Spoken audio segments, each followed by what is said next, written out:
지금 대통령께서 입장하고 계십니다.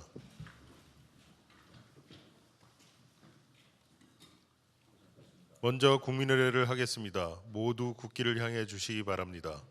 국기에 대하여 경례.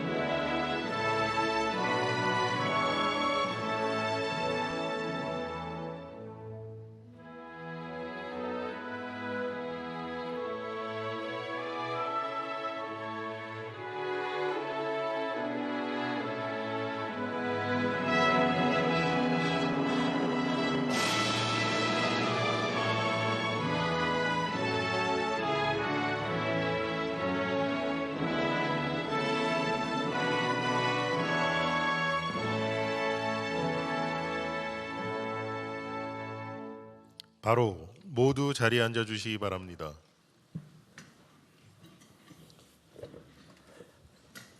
제34회 국무회의입니다. 대통령께서 개선언과 함께 모두 말씀을 하시겠습니다. 네, 제34회 국무회의를 시작하겠습니다.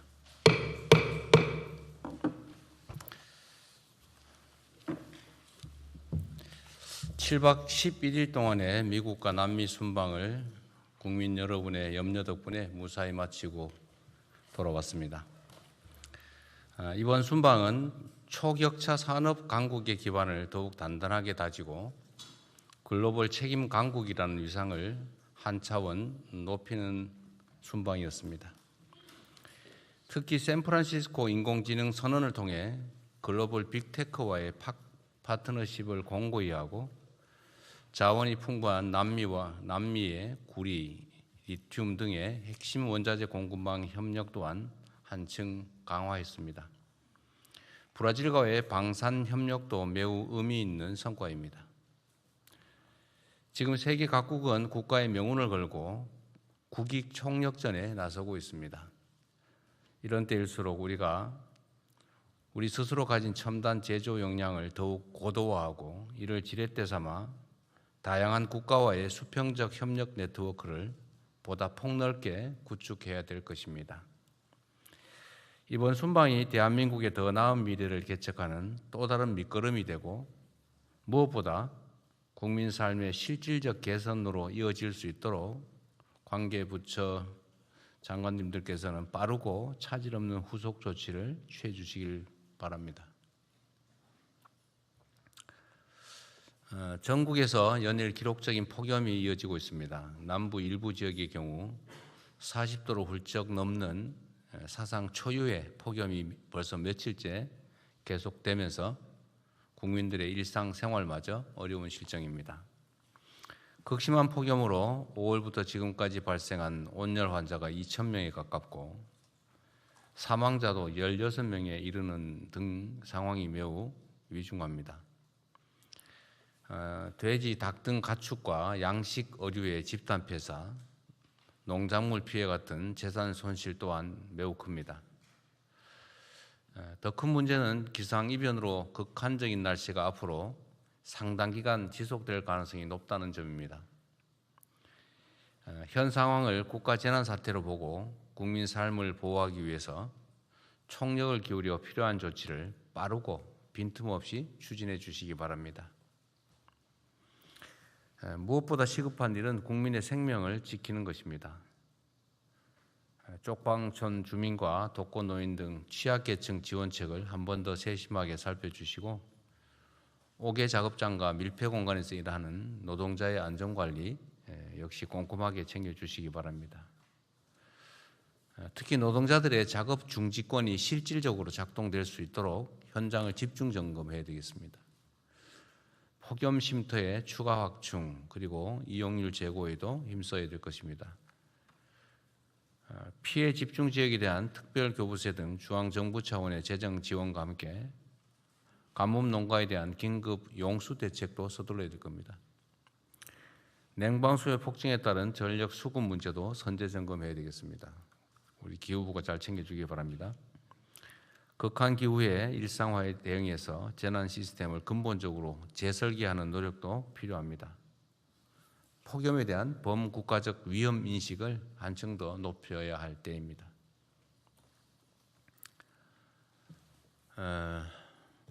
수사 기소 분리를 규정한 개정 형사소송법이 국회에서 의결됐습니다.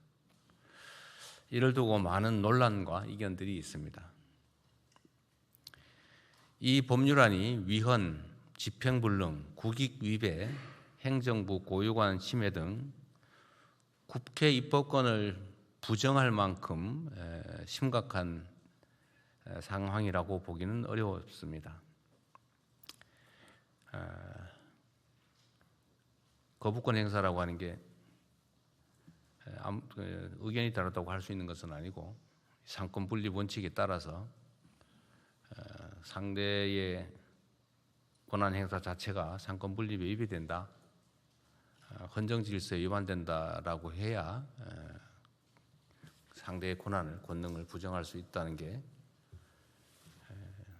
어제 헌법학계 의견이기 때문에 지금 상태로는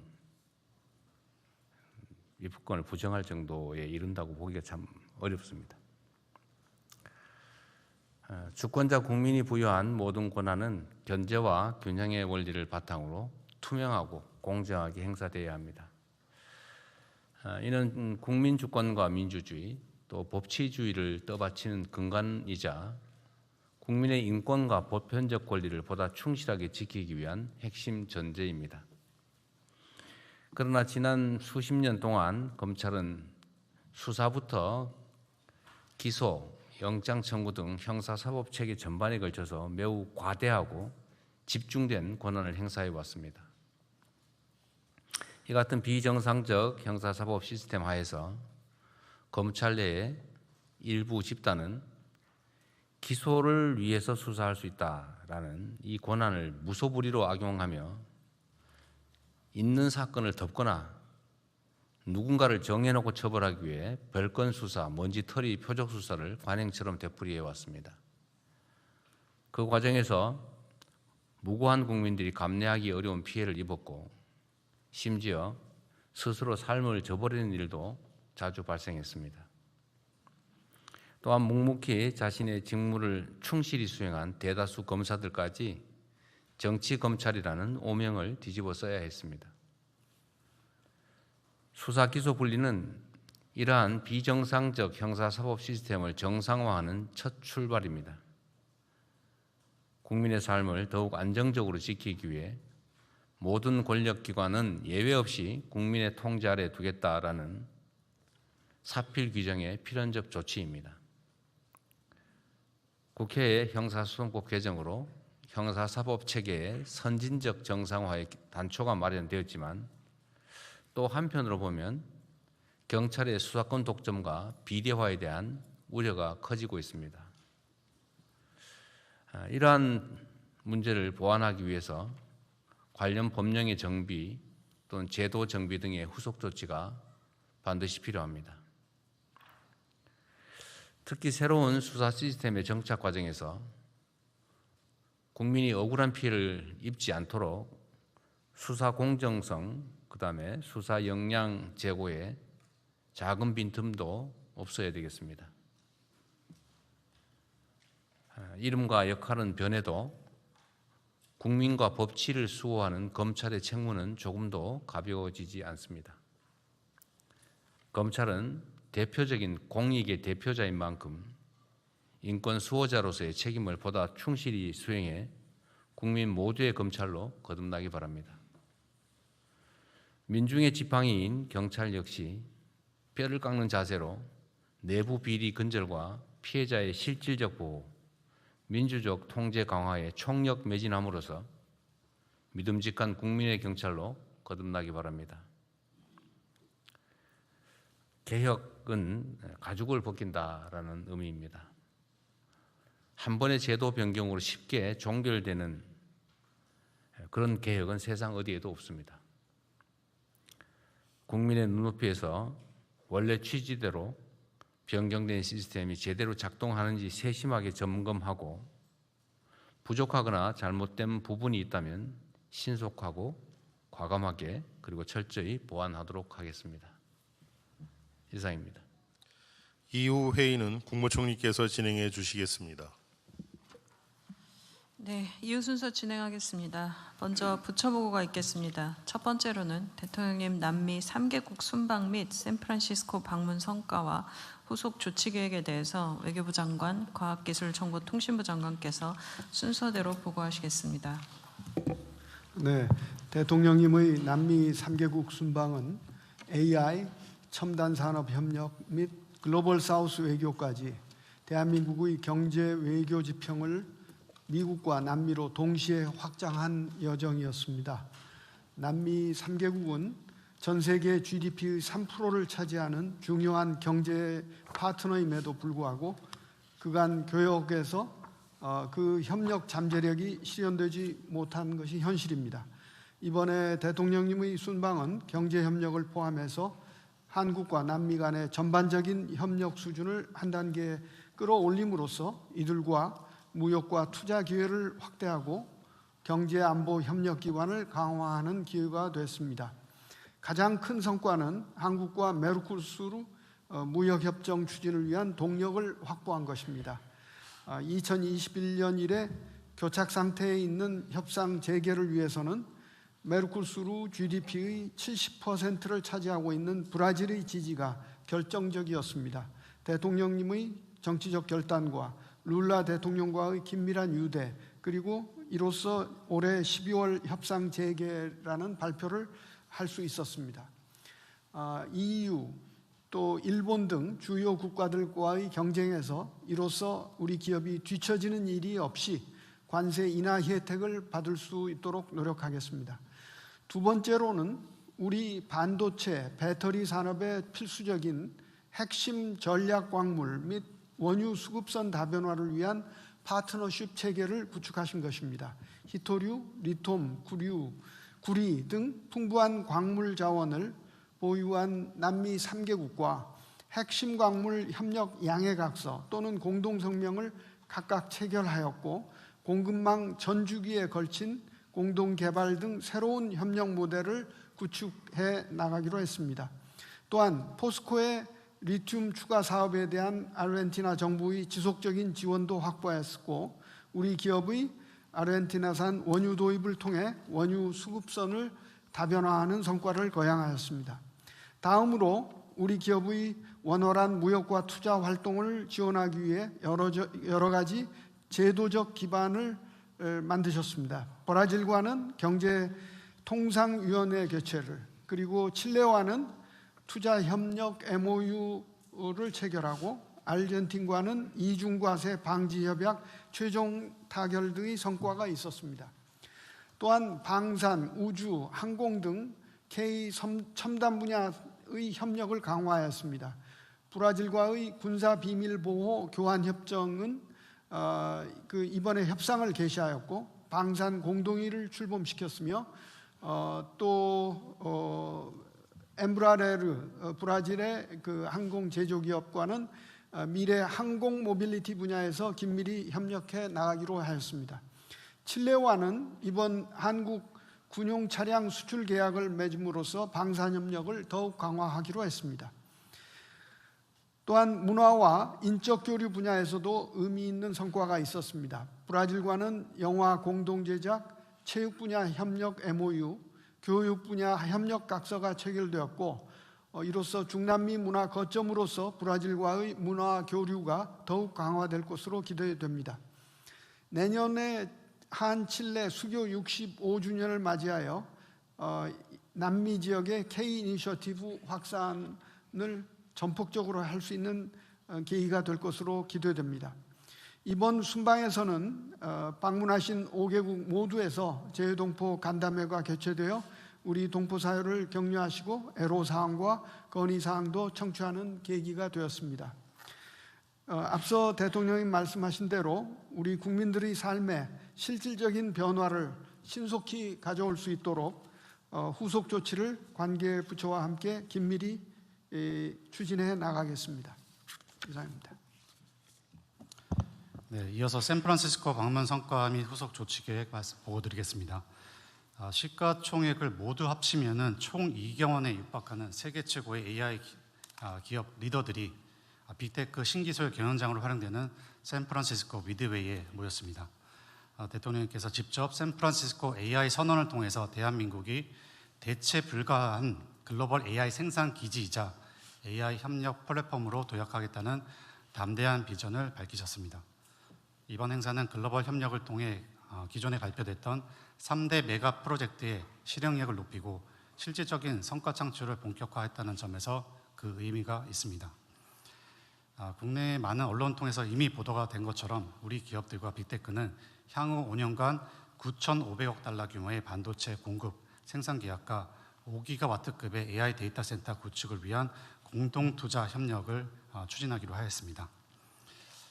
이번 협력 약속을 신속히 이행하여 가시적인 성과를 만들기 위해서 먼저 7월부터 즉시 가동을 시작한 범부처 지원 TF를 통해서 부지, 소부장, 전력, 용수 등을 원스톱 지원하는 한편 400여 개의 AI 데이터 센터 수요 공급 기업이 참여하는 AI 데이터 센터 얼라이언스를 통해서도 핵심 기술 솔루션 국산화에서 실증, 수출, 산업화까지 AI 데이터 센터 산업 전반의 경쟁력 제고를 위해 민간이 힘을 합치겠습니다. 동시에 AI 데이터 센터 특별법 하위 법령을 제정하여 인허가 일괄 처리, 전력 관련 특례 등 신속한 AI 데이터 센터 구축을 뒷받침할 제도적 기반도 마련하겠습니다. 또한 이번 서밋에 함께하지는 못했지만은 세계 AI 반도체 시장에서 주목받고 있는 AMD의 요청으로 MOU를 맺고 국산 NPU와 AMD의 CPU, GPU를 연계해서 새롭게 확대되는 글로벌 AI 추론 시장을 함께 개척하기로도 약속을 했습니다. 아울러 엔비디아, AMD 등과 공동 AI 연구소 설립, 협력 프로그램도 본격화해서 우리 스타트업의 해외 진출과 중진국, 개도국가의 수평적 협력도 강화하고 대한민국이 전 세계 우수 인재와 유망 기업들이 모여들고 성장하는 AI 시대에 실리콘밸리로 거듭날 수 있도록 적극적으로 지원하도록 하겠습니다. 이상 보고 마치겠습니다. 네, 요 관련 보고는 다 끝난 거죠? 네. 네, 이번에 어떤 순방을 하면서도 또 느꼈던 점인데 지금 다른 나라들의 대한민국 정부에 대한 기대치가 매우 높다는 게 또 확인됐습니다.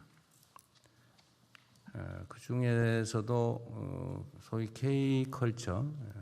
K컬처에 대한 선호도가 높아지면서 특히 식품 뷰티에 대한 그 매출 신장도가 엄청나게 높은 것 같아요. 네, 지금 뷰티 쪽도 그렇고 후드 쪽도 그렇고 지금 그 성장 속도 굉장히 높습니다. 중소기업 수출의 전체적인 영향에 굉장히 많은 숫자가 늘고 있습니다. 대한민국에 대한 대외 평가는 우리 자신들의 스스로의 평가보다는 훨씬 높은 게 분명합니다.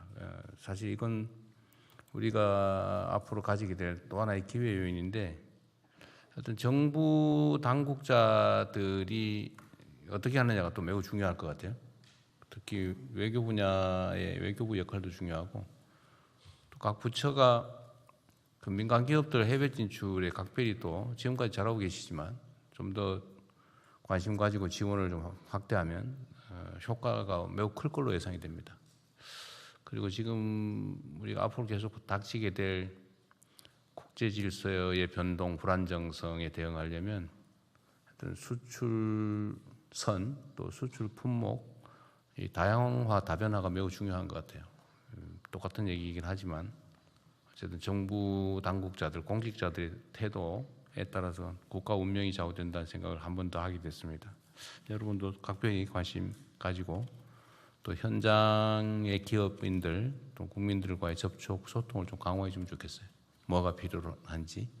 특히 브라질하고는 지금 특별 협의선을 좀 만들었지 않습니까? 우리 정책실장하고 예, 부통령하고 예. 직접 소통 라인을 만들기로 했는데 그때 현장에서 말씀드렸던 것처럼 브라질의 한국 진출 기업 또는 진출하고자 하는 기업들과의 좀 소통 간담회를 좀 신속하게 진행하시고요. 정부하고 지금 짜고 있습니다. 네, 그다음에 그 브라질에 진출한 우리 기업 또 진출을 하고자 하는 기업들과 브라질 부통령하고의 좀 소통도 좀 잘 챙겨 보시기 바랍니다.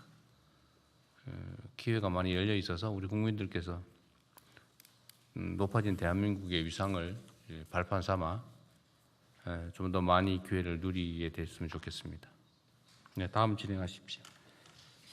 네, 이번에 다녀오시면서 저는 사실 샌프란시스코 선언하시는 거 보고 메가 프로젝트 진행 이후에 이 그림이 좀 완성되어 간다, 채워져 간다라는 느낌이 들었습니다. 그리고 최근 들어서 나갔다 오시면 그 해외 기업들의 CEO들의 방문이 지금 잇따르고 있어서 가을에 관련 미팅 요청들이 굉장히 좀 많이 늘어나고 있는 상황입니다.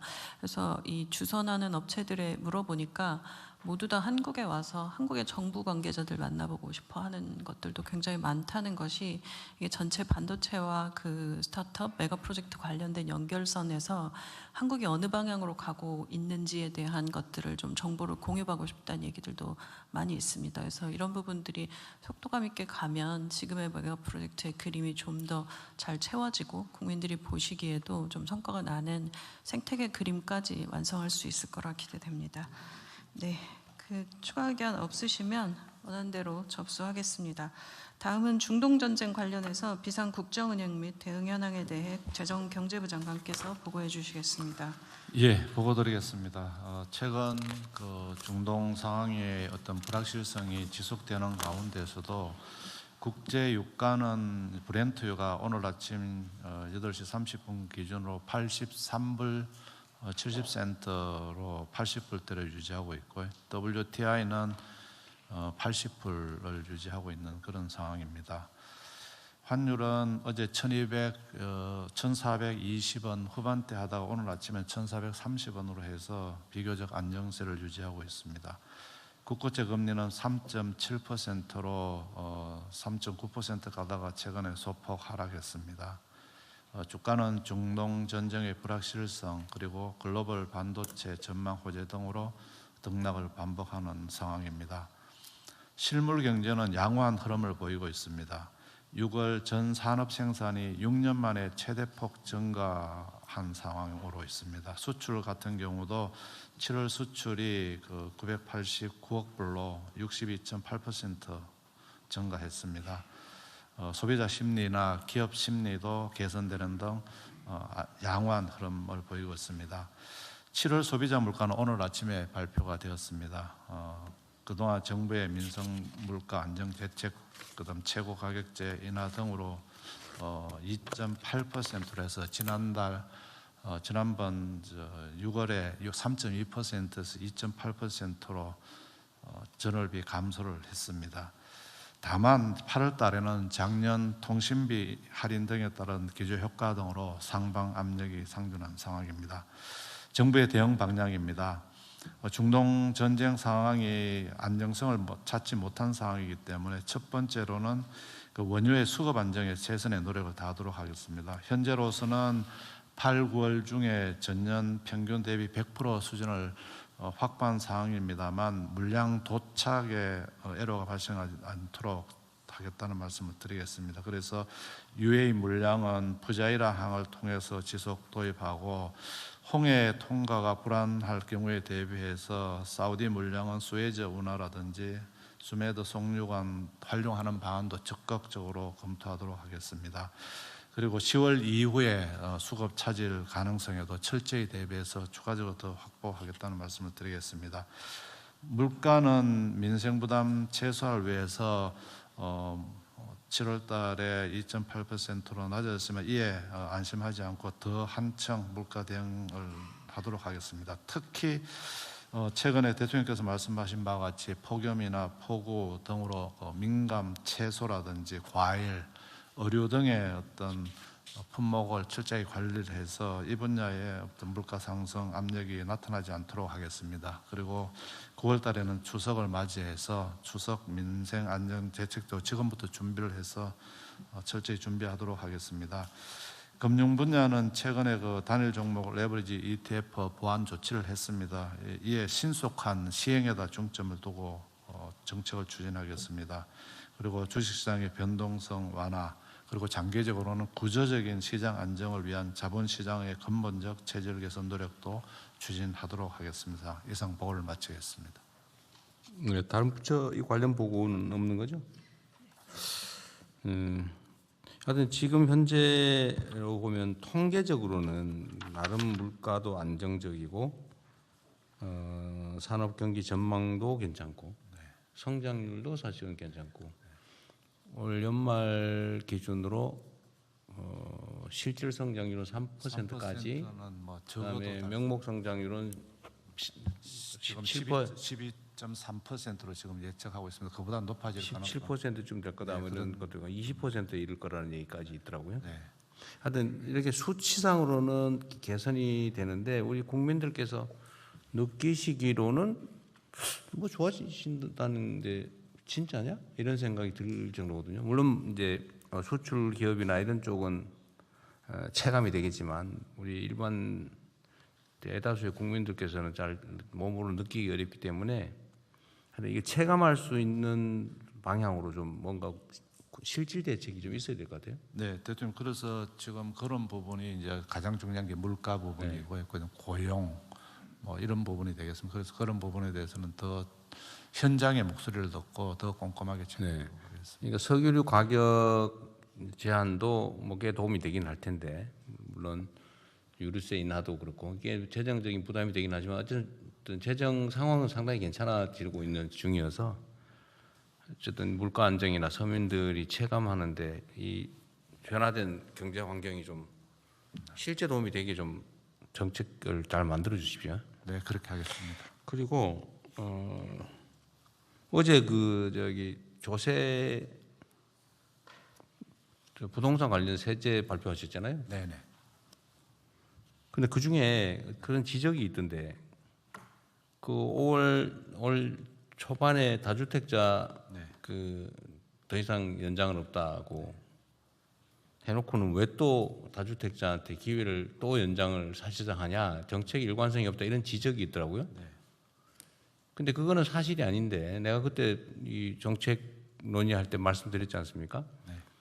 그때 괜히 팔았다 이런 생각이 들게 하면 절대 안 된다. 네. 그래서 이번에는 퇴로를 열어주긴 하는데 그 중과를 다 폐지하지 말고 네, 그렇게 안 합니다. 절반만 하는 걸로 지금 네. 결정하지 않았어요? 지금 어제 그 설명을 안 했어요? 했습니다. 했어요. 했는데 왜 그렇게? 예. 어쨌든 분명한 거는 네. 다주택자한테 이 퇴로를 열어준다. 네. 그 2년에 걸쳐서 그죠? 네, 맞습니다. 나눠서 1년 이내에 처분하면은 절반. 아니 5% 그러니까 이제 원래는 20% 2주택자는 20%를 중과를 하고요. 3주택은 30%. 하는데 1년 이내 하면은 5%, 2년에 하면 10%, 그다음 10%를 중과하고 그다음에는 20% 중과를 이런 식으로. 그러니까 어쨌든 중과율을 저번만큼 완전히 없애는 건 아니고 예. 5%만 중과한다. 네. 그리고 3주택은 이제 10%. 그리고 요 1년이 지나면 10%를 중과하고 2년이 지나면 원래대로 20% 30% 중과한다. 네, 네. 그러니까 차이가 있는 거잖아요, 그죠? 네, 네. 똑같지 않다. 네, 그렇습니다. 그래서 그런 오해들이 생기지 않게 좀 네. 정책 설명할 때 좀 잘해주면 좋겠어요. 네. 특히 정책에 대한 신뢰도 정부가 이랬다 저랬다 하더라 이거 별로 안 좋거든요. 예, 그렇게 하지 않습니다. 일단 결정 자체는 신중하게 한다. 예를 들면 지금도 조세 정책은 우리가 입법 예고를 해놨고 이제 국민 의견을 수렴하는 과정인데 그 사이에 지적되는 문제들 또는 더 좋은 제안 이런 게 있으면 우리가 결정 전이기 때문에 네. 수렴해서 변경은 얼마든지 할 수 있지만 일단 결정하고 나면 정말로 심각한 문제가 있지 않은 한 이랬다 저랬다 하면 안 되는 거죠. 네. 그래서 그 정책 일관성이 매우 중요하다는 말씀 다시 한번 드립니다. 그리고 결정은 신중하게, 결정하면 단호하게 이래야 정부 정책의 신뢰도가 생길 겁니다. 어쨌든 우리 국민 여러분께서도 세금 얘기하면 참 정부 입장에서도 어렵습니다. 뭐 인기 있는 일도 아니고요. 그러나 조세 제도가 이렇게 정상화되지 않으면 이게 좀 형평성 문제가 생깁니다. 예를 들면 지금 근로소득세는 지금 조세율이 지금 49.5%가 얼마부터죠? 조세 최고가 아마 여러 가지 합치면은 49.5%인데 어느 금액부터예요? 그게 연소득. 연소득으로는 한 3억부터 올라가기 시작해서 한 3억이 최고 세율 시작이에요? 3억 최고 세율은 아니고 그 전부터일 건데. 어쨌든 내가 보면 한 1억 정도 아닌가 싶은데. 아닙니다. 최고 세율이. 최고 세율은 한 3억부터 조금씩 올라가서 한 너 아시는 분 없어요? 각종 근로소득세의 최고 세율이 어느 금액부터인지? 하여튼 그게 3억이라 치고 3억 정도의 연소득이 생기면 거의 절반 가까이 세금으로 내야 되잖아요. 그런데 지금 이 부동산은 양도소득이 막 100억대가 돼도 몇 억밖에 안 되잖아요. 근데 그것도 예를 들면 내가 살다 보니 우연히 그래 됐다고 하면 그거야 깎아주는 게 맞는데 투자용으로 사가지고 정말로 투자로 막 수십억을 버는데 세금을 거의 안 낸다. 이거 노동자들의 근로소득하고 너무 형평이 안 맞아요. 주거 보호의 취지에도 안 맞고 그건 투기를 보호한 거죠. 부동산 투자 투기를. 그래서 그런 건 조정을 하긴 해야 된다는 게 또 많은 분들의 의견입니다.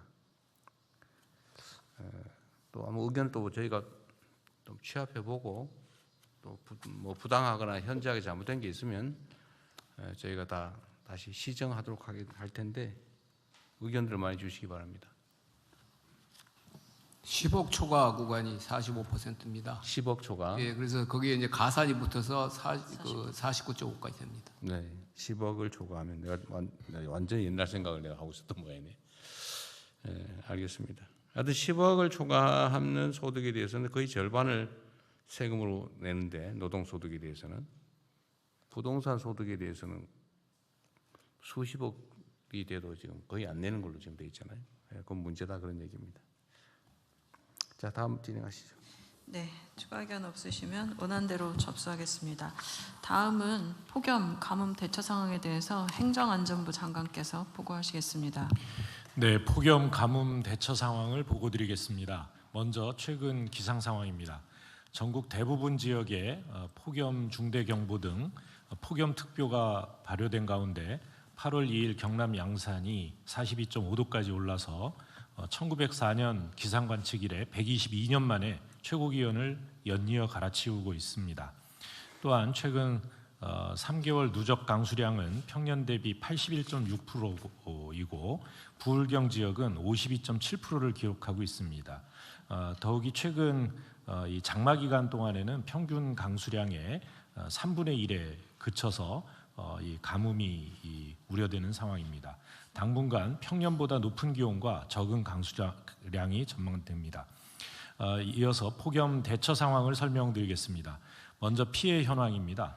8월 1일 기준 온열 질환자는 1,889명이고 누적 사망자는 14명입니다.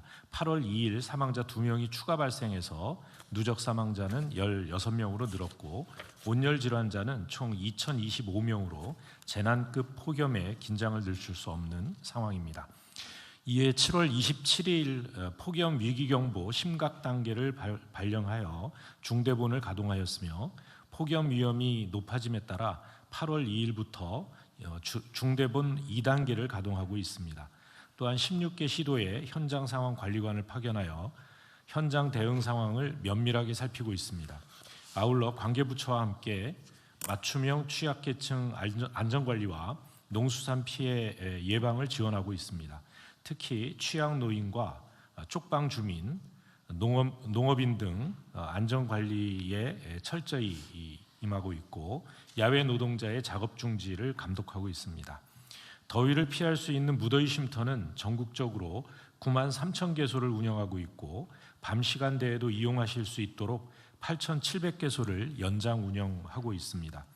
마지막으로 도로 소음을 막기 위한 줄눈 설치와 철도 레일 모니터링 등 사회기반 시설 안전관리도 철저히 하고 있습니다. 한편 전력 수급은 현재 전력 수요 82.8기가와트이고 공급 능력은 101.3기가와트로 안정적으로 관리되고 있습니다. 다음은 가뭄 대처 상황을 설명드리겠습니다. 먼저 가뭄 현황입니다. 비상 가뭄은 43개 시군, 또 생활 공업용수 가뭄은 7개 댐, 농업용수 가뭄은 30개 시군에서 예경보가 발령되어 있습니다. 다목적 댐 저수율은 평년보다 높은 53%를 유지하고 있으나 용수댐과 저수지 저수율은 평년보다 낮은 34.3%와 57.3%를 기록하고 있습니다. 이틀 전인 8월 2일 제가 직접 경남 지역을 방문해서 현장 점검을 했는데요. 밀양 와수 저수지의 경우는 저수율이 16%까지 떨어지고 있었습니다. 이에 경남, 경북 등 가뭄 지역에 재난안전특별구부세에 57억 5천만 원을 긴급 지원하였습니다. 주요 대처 상황은 다음과 같습니다. 첫째, 매주 범정부 통합 TF를 운영하고 있고 가뭄 위기 징후를 감시하고 신속한 대응을 위한 협업 체계를 가동하고 있습니다. 또한 매월 가뭄 상황을 분석하여 통합 가뭄 예경보를 실시하고 있으며 국가 가뭄 정보 포털 등을 통하여 실시간 가뭄 정보를 제공하고 있습니다. 둘째, 생활, 공업, 농업용수의 안정적인 공급에 총력을 기울이고 있습니다. 하천수 수원간 연계, 또 하천수 지하수 등 활용을 통해 대체용수 확보를 하고 있고 양수장비 가동과 물백 설치 등 현장 대응도 강화하고 있습니다. 셋째는 취약지역 댐 간 용수 연계 사업과 지하수 저류댐 확충, 송수관로 정비 등 가뭄 대응 기반을 지속 확충해 나가고 있습니다. 한편 작년 가뭄 피해가 발생했던 강릉의 오봉저수지는 8월 2일 기준 저수율 77.1%로 비가 오지 않더라도 141일에 용수 공급이 가능한 상황입니다. 현재 추진 중인 폭염 대책과 가뭄 대책을 차질 없이 이어가고 국민에게 피해가 발생하지 않도록 관계부처와 총력 대응해 나가겠습니다. 감사합니다. 네. 요 자료 중에 좀 뒤쪽에 가뭄 지도를 한번 보여주세요. 지금 보니까 영남 지역이 지금 상황이 좀 심각한 거 보네요. 네, 그렇습니다. 이 전남 쪽으로도 상황이 넘어오고 있습니다. 전남 동부 쪽이. 네네. 그리고 영남이 상황이 매우 심각하네요. 특히 경남.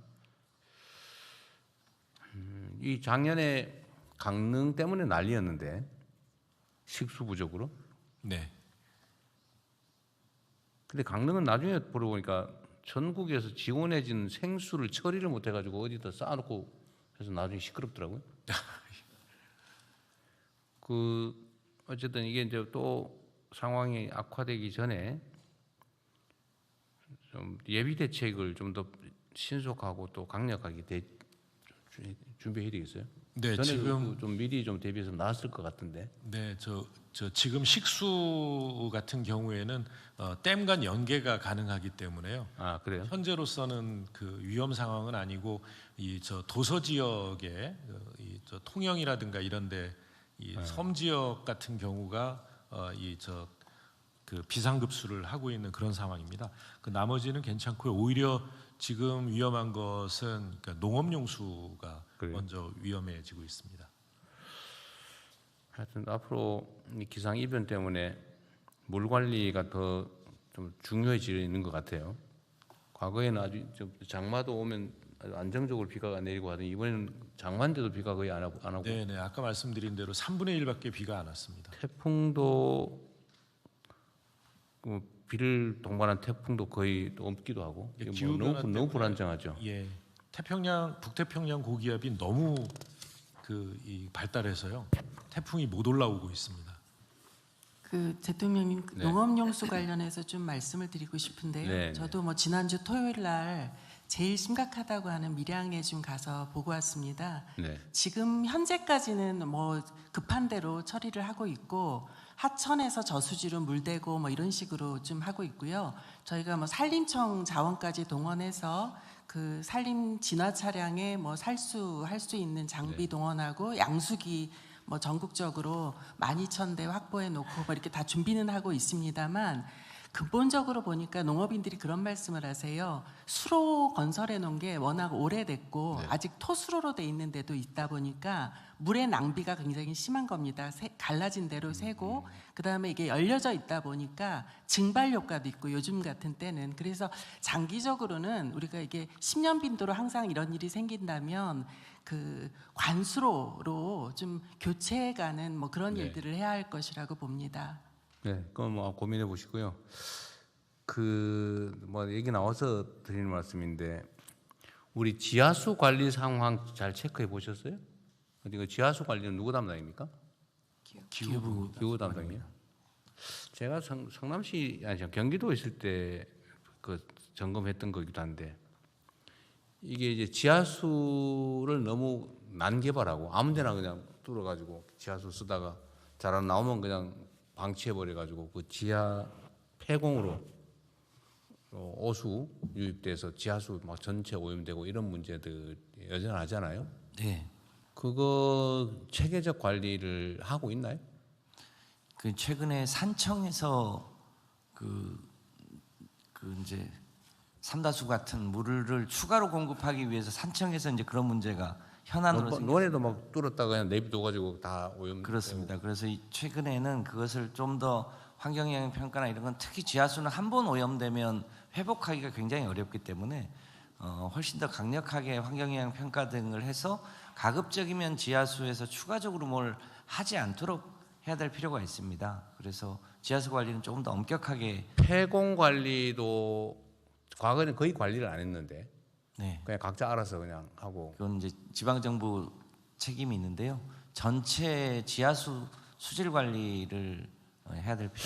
앞으로 이게 물 부족 문제가 심각할 텐데 그 중에 그 대비용이 사실 지하수잖아요. 네. 근데 지하수를 쓰다가 그냥 놔두면 그 폐공으로 오염 물질 들어가서 지하수 전체가 오염되는 미래 자산이 통째로 오염되는 문제가 있는데 네. 그 체계적으로 한번 챙겨봐야 될 것 같습니다. 그렇게 하겠습니다.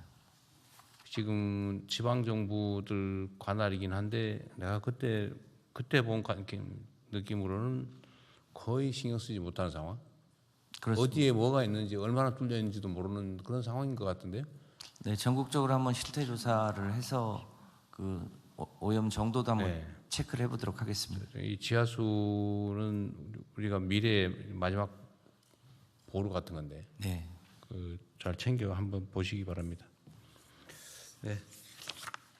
저 대통령 저 국민들께서 보고 계셔서요. 네. 꼭 폭염시의 국민 행동 요령 그러세요? 네, 한번 네. 말씀드리고 싶습니다. 네. 이게 폭염 경보나 폭염 중대 경보가 내려지면 우선 이 하시던 외부 활동을 중지하셔야 됩니다. 우선 외부 활동을 중지하시고 그다음에 두 번째는 무더위 쉼터나 이런 이 시원한 곳으로 이동을 하셔야 되고요. 그리고 나서 이제 이웃이나 가족의 안전을 서로 안부를 물어서 혹시 아직 대피를 못한 가족이나 친지가 있으면 안전한 곳으로 대피하도록 이렇게 안내를 해주시길 바라고요. 그다음에 지금 민간에서 사용하고 있는 앱, 지도 앱이 있습니다. 뭐 이 카카오, 네이버, 티맵 이런 것을 통해서 지금 계시는 곳 주변에 무더위 쉼터가 안내가 되고 있습니다. 그래서 도저히 참기 어려우신 상황에 가까운 무더위 쉼터를 찾으시려면 지도 앱을 참고해 주시기 바랍니다. 네. 무더위 쉼터 치면 바로 가까운 데 나온다 그 말이죠. 예, 그렇습니다. 네. 이 무더위 쉼터 가끔씩 언론 요새는 안 나오긴 하던데. 언론들이 이제 무더위 쉼터가 가동될 시점이 되면 다 한번 체크해가지고 진짜 있나 가봤더니 문 잠겨 있고 아예 뭐 있지도 않은 가짜 주소고 뭐 이런 경우인데 요새는 그 보도가 없는 걸 보니까 잘 관리하고 있나 봐요. 예, 잘 관리하고 있고요. 일찍부터 무더위 쉼터 운영 예산을 특교로 다 보내서요. 각 지방 정부에서 관리를 하고 있습니다. 네. 또 대통령님 지시해 주셔서 한 8천여 곳을 그러니까 밤 늦게까지 연장 운영을 하고 있고요. 읍면동에 단 한 곳도 그러니까 무더위 쉼터가 없는 곳이 없도록 최소 한 곳 이상 운영하고 있습니다. 네, 그게 제대로 실제로 되고 있는지는 관심 갖고 좀 챙겨봐야 될 것 같습니다. 노동부는 지금 여름 되면은 이 자주간에 일하다가 사망하는 산재 사고가 꽤 발생하는데 올해는 상황이 어때요? 원래 해마다 7월이 가장 산재 사망 사고가 많습니다.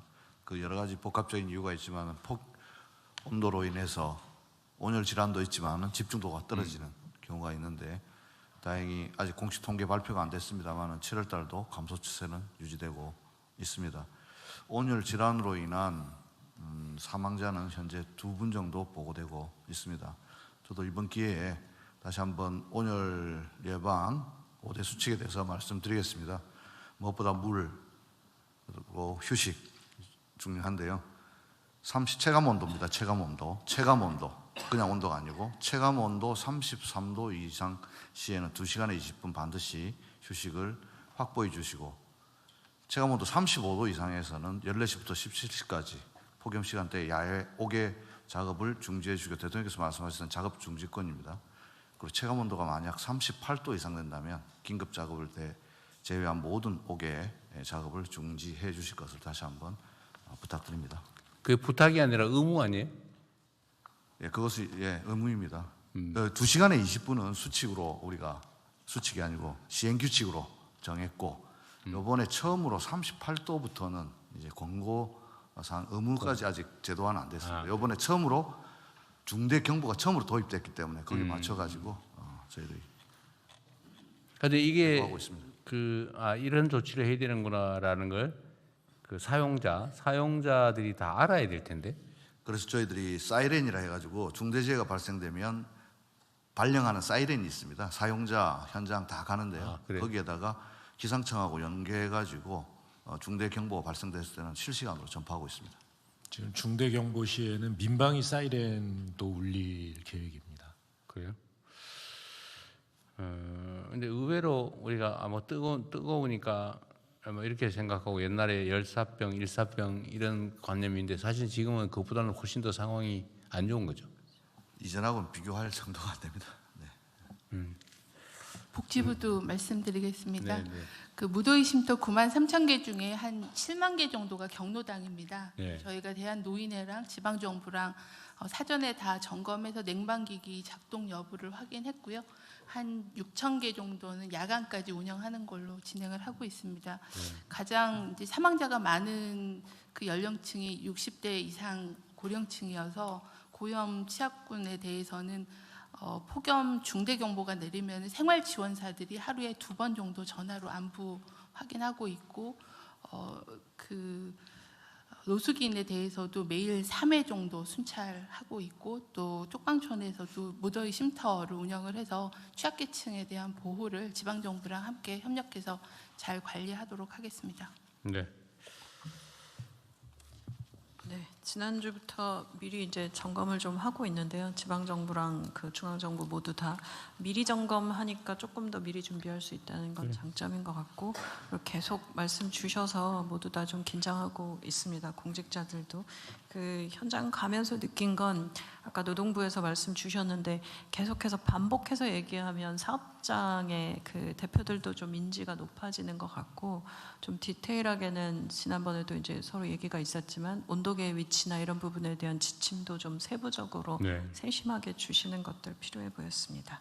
하여튼 작년에 제가 취임한 후에도 작업장에서 그 뜨거운 날씨 때문에 사망한 경우가 꽤 있었고 또 뭐 가보기도 하고 그랬는데, 하여튼 올해는 그런 일이 안 생기게 사전 예방을 좀 더 철저히 해주세요. 네, 현장지도 더 강화하도록 하겠습니다. 네. 그리고 참 사람 얘기가 나와서 목숨 얘기가 나와서 그랬는데, 그 안전사고 사망 있잖아요. 그 행안부 소관일 텐데. 네네. 그 여름철 행락철. 네네. 뭐 무슨 수상안전 사고가 많이. 네, 요새 내가 받는 보고로 보면 무슨 다슬기 죽다 사망하는 경우가 상당히 많고. 예.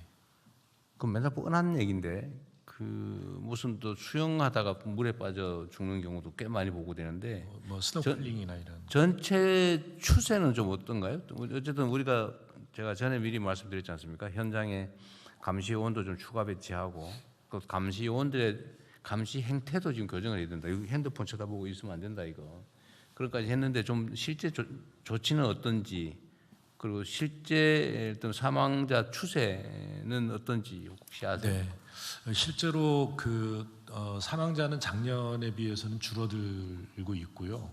그런데 문제는 이제 물놀이장이라든가 이런 행락객들이 많이 몰리는 이런 곳은 다 안전 요원들이 다 배치가 돼 있습니다. 그리고 2인 이상 배치가 돼서 안내를 하고 있고, 또 물에 들어갈 때는 이 구명조끼를 반드시 착용하도록 그런 곳에는 다 구명조끼가 그런 배치돼 있습니다. 그런데 그곳이 아닌 다른 곳에 이제 뭐 물놀이라든가 뭐 다슬기 채취라든가 아니면은 바다 낚시라든가 뭐 해루질 뭐 이런 걸 하다가 돌아가시는 분들이 많아서요. 그래서 그 비중이 굉장히 높습니다.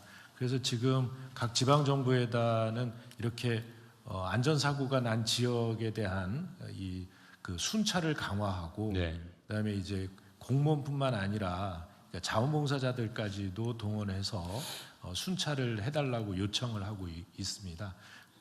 네, 하여튼 사망자가 먼저 말씀드리죠. 사망자가 너무 많은 세상이고 너무 많은 나라에서 어쨌든 이 사망자를 줄이기 위한 노력을 다양하게 해야 되고요. 특히 우리가 이제 경제적인 여력이 많아졌기 때문에 과거처럼 뭐 사람이 인력이 없어서 못한다, 돈이 없어서 못한다 이런 소리를 하면 안 되죠. 네네. 사람 목숨을 구하는 일에는 예산을 아끼지 않으면 좋겠다. 네. 모든 영역에서요. 예. 산업재해든 자살사고든, 자살사고를 잘 챙기고 계신 것 같긴 한데, 자살사고든 뭐 안전사고든, 교통사고 지금 어디 담당이지? 경찰 담당이죠. 예, 경찰청장 직무대행입니다. 교통사고 사망도 조금은 줄어든 것 같아요. 작년보다 한 3% 정도 줄었습니다.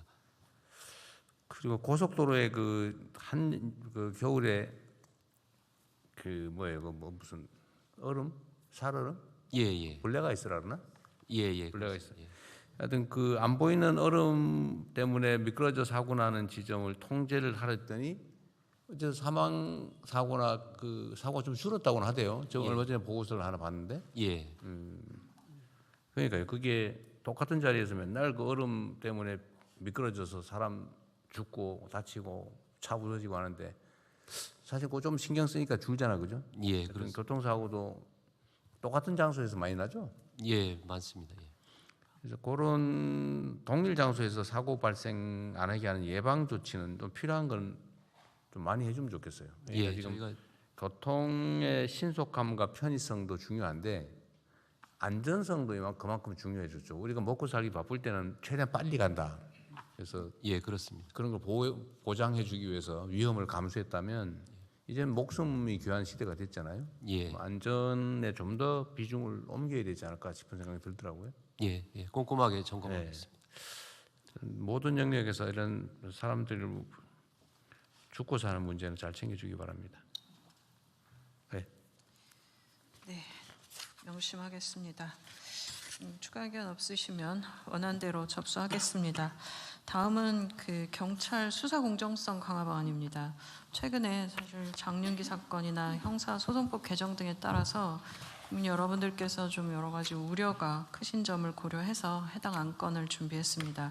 행정안전부 장관께서 보고하시겠습니다. 네, 경찰 수사 공정성 강화 방안을 보고드리겠습니다. 최근 말씀하신 대로 장윤기 사건으로 경찰 수사에 대한 논란이 계속되고 있는 가운데 형사소송법이 개정되고 중수청과 공소청이 출범을 앞두고 있습니다.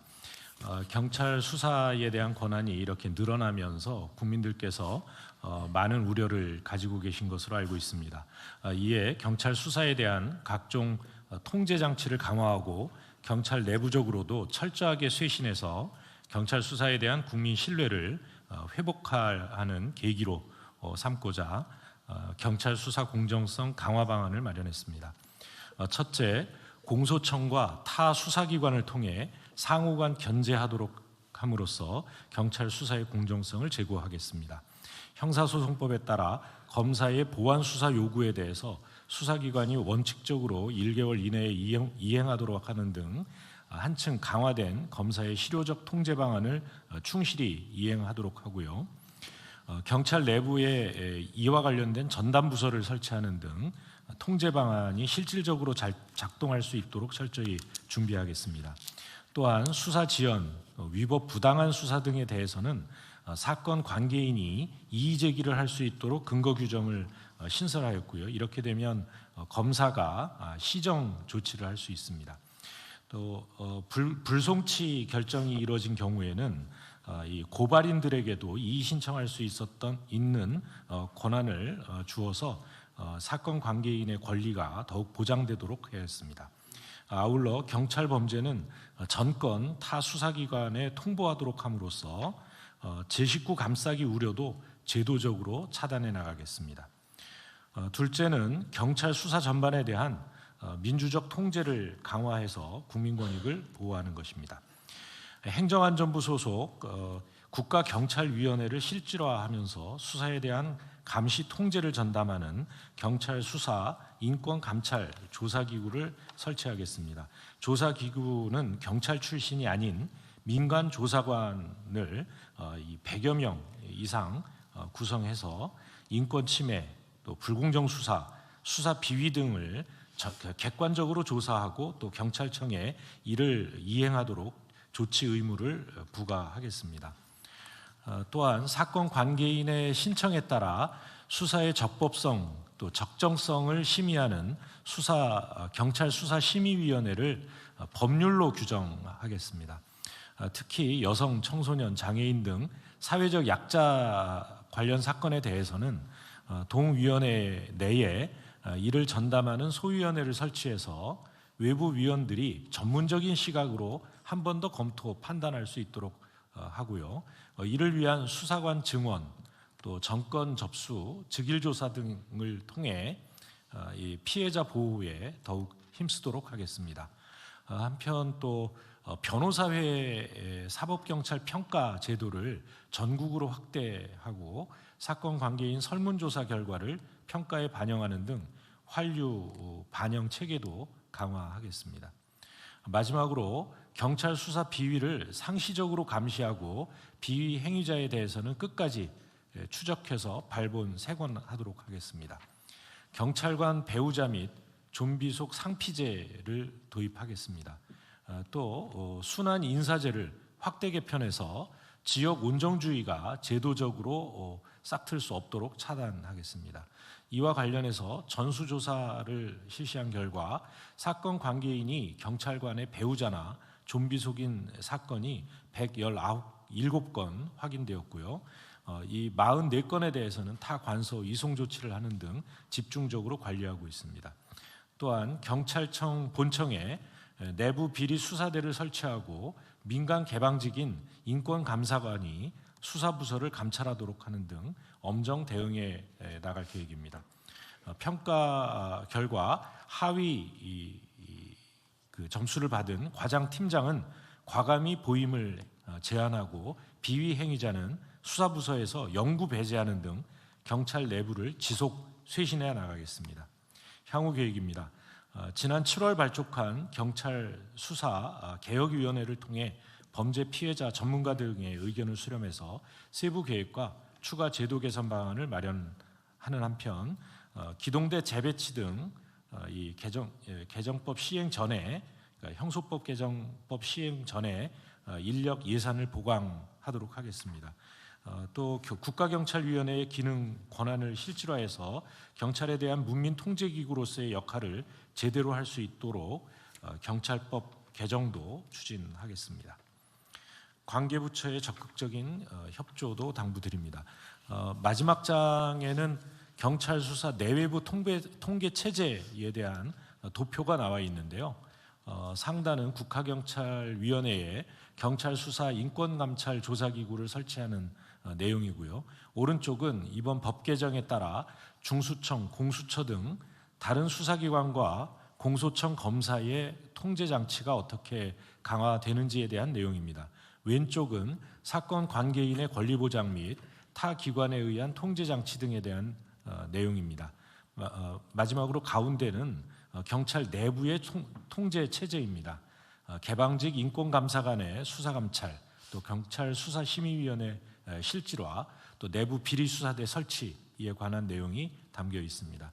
이와 같이 한층 강화된 내외부 통제장치를 통해 이번 그 경찰의 수사 권한 강화를 계기로 더욱 이 공정하고 이 정의로운 경찰 수사가 이루어지도록 최선을 다하겠습니다. 이상입니다. 수사 결과에 대해서 이견이 있으면 고발인과 피해자가 이의 신청을 할 수 있다. 지금까지는 피해자만 할 수 있었는데요. 고발인도 그러니까 제3자가 할 수 있게. 예. 이의 신청하면 어떻게 됩니까? 이의 신청을 하면 그 검사가 우선 판단을 하게 됩니다. 검사가 판단하고 보완 문제가 수사. 있으면 보완 수사 요구를 하고 예.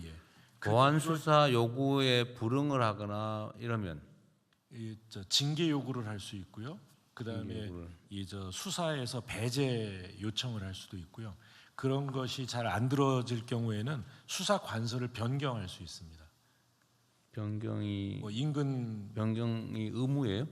지금도 뭐 그런 비슷한 제도가 있긴 한데 변경 요청을 하면 그것을 받아들이게 지금 형사소송법 의무냐 이 말이죠.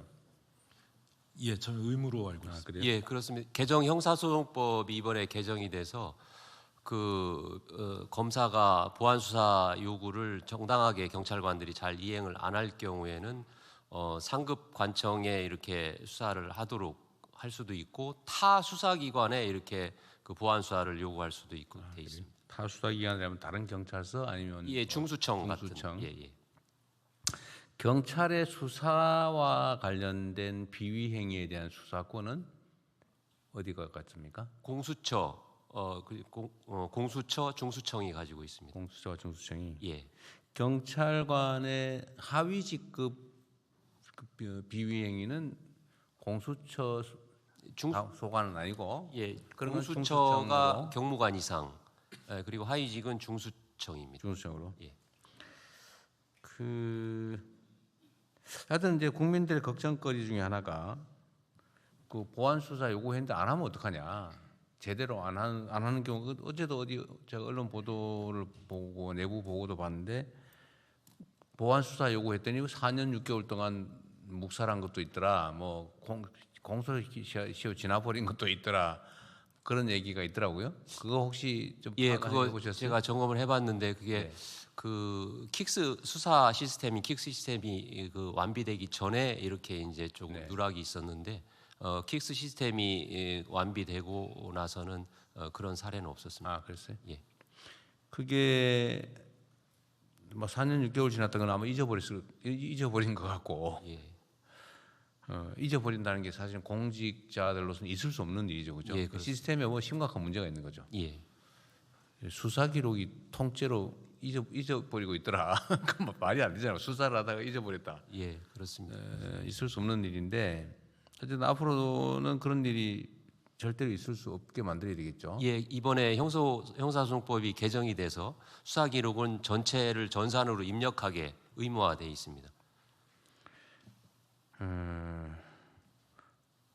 그리고 수사상의 범죄 행위 예를 들면 뭐 물론 법 왜곡죄가 있긴 한데 법 왜곡죄로 처벌도 되겠지만 제가 이건 또 다른 부처와 관계된 거기도 한데 얼마 전에 경찰서장이 또 문제를 일으켜서 그 징계를 했는데 징계 결과를 알려달라니까 이건 사생활의 비밀이다 그러면서 안 가르쳐 줬다고 어디 나오더라고요.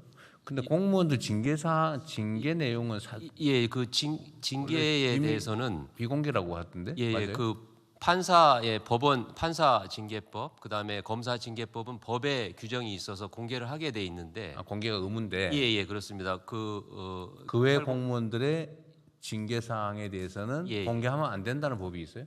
예, 뭐 개인정보보호법이나 뭐 이런 공무원 징계령에 의해서도 지금은 공개가 안 되도록 그렇게 돼 있습니다. 그래서 법률상 금지돼 있어요? 예, 법상으로 그렇게 돼 있습니다. 그거 좀 이상한 것 같아요. 공직자들이 공무 수행과 관련해서 뭐 문제를 일으켜서 징계를 당한 게 그게 왜 비밀이지? 오히려 더 알려가지고 책임을 물어야 되는 거 아닌가요? 개인정보보호위원회에 혹시 그런 뭐 관련된 정보가 있어요? 이게 이유는 사생활의 관한 거다. 뭐 그렇게 주장을 한다더라고요. 근데 왜 법에 그런 규정이 명확하게 있다는 거죠? 뭐 이상한데? 예, 징계 관련한 그러니까 이 공무원 인사 그 법에 그 공개하라는 규정이 없으면 개인정보보호법이 적용이 됩니다. 그래서 이런 부분에 대해서는 우리 저 인사혁신처하고 의논을 해서 그게 개인정보인가? 아니 그러니까 공직자가 공무수행과 관련해서 뭔가 사고를 내서 공적 책임을 부담한 게 어떻게 사생활이지? 개인정보일 수가 있죠 그게? 그러면 내 개인이 범죄 저지른 것도 개인정보겠네? 제가 전문은 아닙니다. 네, 전문 아닌 사람 얘기해 보세요. 비전문가의 의견. 공무와 관련해서 대통령이 말씀하신 공무와 관련된 거 말고 사사로운 개인 비위를 저질러서 징계를 받는 경우도 있지 않습니까? 예를 들어서 뭐 음주운전을 했다든지, 술 먹다 행패 부렸다든지 이런 거? 뭐 이런 경우가 아닐까 사료됩니다. 그래서 구분하면 어떨까 생각됩니다. 공무를 하다가 중대한 공무의 잘못에 대한 징계를 공개하는 것과 공무원도 개인 사생활이 있기 때문에 퇴근 이후에 뭐 했다든지 뭐 근무 중에도 아니 그게 공직자들이 사생활이 있지요. 근데 사생활을 이유로 공무원의 신분에 대한 제재를 받았다. 그건 공적인 일 아닌가요? 그 공적인 일로 전환되는 거지. 내가 어디서 술집에서 좀 술 취해가지고 좀 그랬다. 그거 사생활일 수 있죠. 그러나 그게 공무원의 품위유지 의무 위반이다라고 하면 그때는 이미 공적인 것이죠. 혹시 법제처나 뭐 그 의견 있어요? 그 부분은 뭐 생각은 못했습니다. 한번 검토는 해보도록 하겠습니다. 네. 인사혁신처도 검토해본 일은 없을 것 같고. 네, 저희도 살펴보겠습니다. 개인정보위원회 아까 뭐 말씀하실 것 같은데 한번 해보세요. 네, 개인정보법에서는 이제 사실 뭐 개인정보를 최소한으로 수집하라는 원칙이 있습니다만 이제 이게 실제로 공익에 필요하다라고 하고 관련된 법적 근거가 있다 그러면 당연히 이제 공개할 수 있는 문제라고 생각이 됩니다. 그래서 이게 어떤 것들이 그 정의되지 거기 어디선가 법에 분명하게 이렇게 규정돼 있지 않다고 해서 그걸 할 수 없다 이렇게 접근할 수 있는 건 아니고요. 기본적인 이제 원칙만 저희는 이제 그 최소 수집을 하라 그리고 이렇게 그 목적에 쓰라 이런 것들이 이제 개인정보법에 되어 있는 것이지 어떤 거를 공개할 수 있다 없다에 대한 내용들은 아닙니다. 그래서 그 개인정보법 때문에 할 수 없다라고 하는 거는 그냥 좀 일반적인 오해이실 수도 있고요. 그러니까 제가 봐도 그런 전반적인 상황을 좀 구체적으로 살펴볼 필요가 있습니다. 그러니까 경찰청장님 그게 그 공개하면 안 된다는 법이 있는 건 아니죠. 예. 해석상 그렇다고. 예, 해석상 그렇습니다. 사생활의 비밀을 보호하도록 규정이 되어 있습니다. 그래서 사생활의 비밀이라고 하기는 예, 사실 예. 좀 한번 그렇죠. 예, 그걸 한번 어디가 점검해 볼까요? 법제처가 해보실래? 제가 검토하도록 하겠습니다. 인사혁신처하고 좀 의논해가지고 나는 공직자들의 징계는 공적 사안이라고 보여져서 그건 당연히 알아야 되지 않나. 퇴직한 다음에 뭐 혹시 모르겠는데. 저도 그렇게는 생각하고 있습니다만 대통령 말씀대로 공무원 징계령은 저희가 가지고 있는데 그것을 공개할 수 있는지 여부는 확실치 않아서 그걸 확실하게 파악한 다음에 보고 드리도록 하겠습니다. 그러니까 특히 아까 저기 노동부 장관의 분류도 나름 일리가 있는데 공적 사안에 관한 것이라면 그건 너무 당연할 것 같고 예를 들면 수사관이 수사 비리를 저질러서 징계를 당했는데 안 가르쳐줘? 그건 사생활의 비밀이다? 그 사생활 아니잖아요, 확실히. 그죠? 공무 수행과 관련된 거라면 그건 사생활이라고 할 수 없는 거죠. 근데 사생활과 관련된데 징계를 당했다. 공적 사안도 전환이 된 거 아닌가 싶고. 하여튼 그 논의를 좀 해볼 필요가 있을 것 같습니다. 그 한 가지만 더 말씀드리면은 그 기본적으로 방향은 좀 설정이 먼저 돼야 될 것 같습니다. 그러니까 이거를 적극적으로 정부가 나서서 국민들한테 공개하느냐, 아니면은 국민들이 요청했을 때 공개하느냐, 아니면 그뭐 일부러 뭐 또 그뭐 다 이렇게 그거는 또 하나의 제재이니까. 예, 대통령님 인사수석입니다. 지금 현재 뒤쪽입니다. 그 공무원 그 행동 강령에 따라서 그 각 부처 단위에서는 그 일정한 주기에 따라서 그 징계 사유라든지 뭐 대상 뭐 이런 것들은 전체적으로 공표는 하고 있는 경우가 많이 있습니다. 다만 그 실명으로 공표가 되고 있지는 않습니다. 그래서 그런 부분들에 관해서는 추가적인 논의가 좀 필요할 것 같습니다. 근데 제가 왜 이 얘기를 하냐면 공직자들은 개인 사인과 다르게 공적 권한을 가지거든요. 힘을 가진다고요. 이 권한이라고 하는 게 타인에게 자기의 의지를 관철하는 힘이잖아요. 강요할 수 있는 힘이란 말이에요.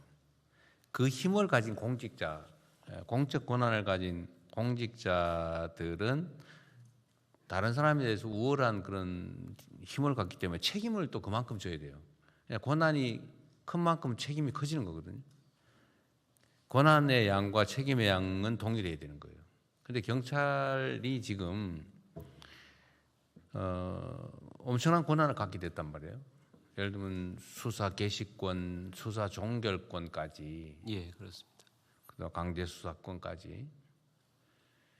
과거에 뭐 검찰이 문제가 됐던 거는 그런 유명한 얘기가 있지 않습니까? 덮어서 벌고 만들어서 출세한다. 있는 사건 덮어주면서 돈 벌고 부정부패해서 없는 사건 만들어가지고 정치적으로 출세하더라. 그런 얘기가 있었잖아요. 이게 수사권, 기소권을 가지고 있으니까 기소를 목표로 수사를 조작을 하는 거죠. 실제 많이 했잖아요.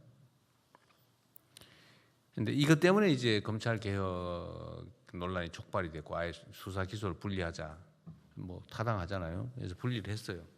근데 문제는 이제 경찰과 이제 중수청, 그다음에 중수청이죠. 그다음에 공수처, 이 세 기관이 수사의 이제 최종 종결권까지 다 가지게 됐는데 일반 범죄에 대해서도 경찰이 수사 종결까지 다 할 수 있고 수사 개시도 다 할 수 있고 그렇게 돼서 권한이 엄청 커졌는데 예. 그에 대한 상응하는 책임을 졌냐, 질 수 있냐, 또 질 마음의 자세가 돼 있느냐 다른 문제 같아요. 저도 변호사를 오랜 세월 동안 했지만 뭐 검찰은 물론이고 경찰도 수사 못 믿겠더라고요. 내 입장에서. 저는 보통 개인 간의 분쟁이 민사 분쟁과 형사 분쟁이 뭐 동시에 발생하잖아요. 그래서 저는 절대 고소하지 못하겠어요. 전혀 다르게 사건을 많이 만들어가지고 오더라고요. 법원은 경찰이나 검찰의 공적 결정을 일단 존중하다 보니까 제대로 된 재판이 아니라 왜곡되더라고요. 그래서 저는 평생 아예 못하게 민사 분쟁과 관계되면 못하게 권장을 했는데 그 불신이 지금 상태에서도 완전히 해소된 건 아니에요. 저 개인적으로도.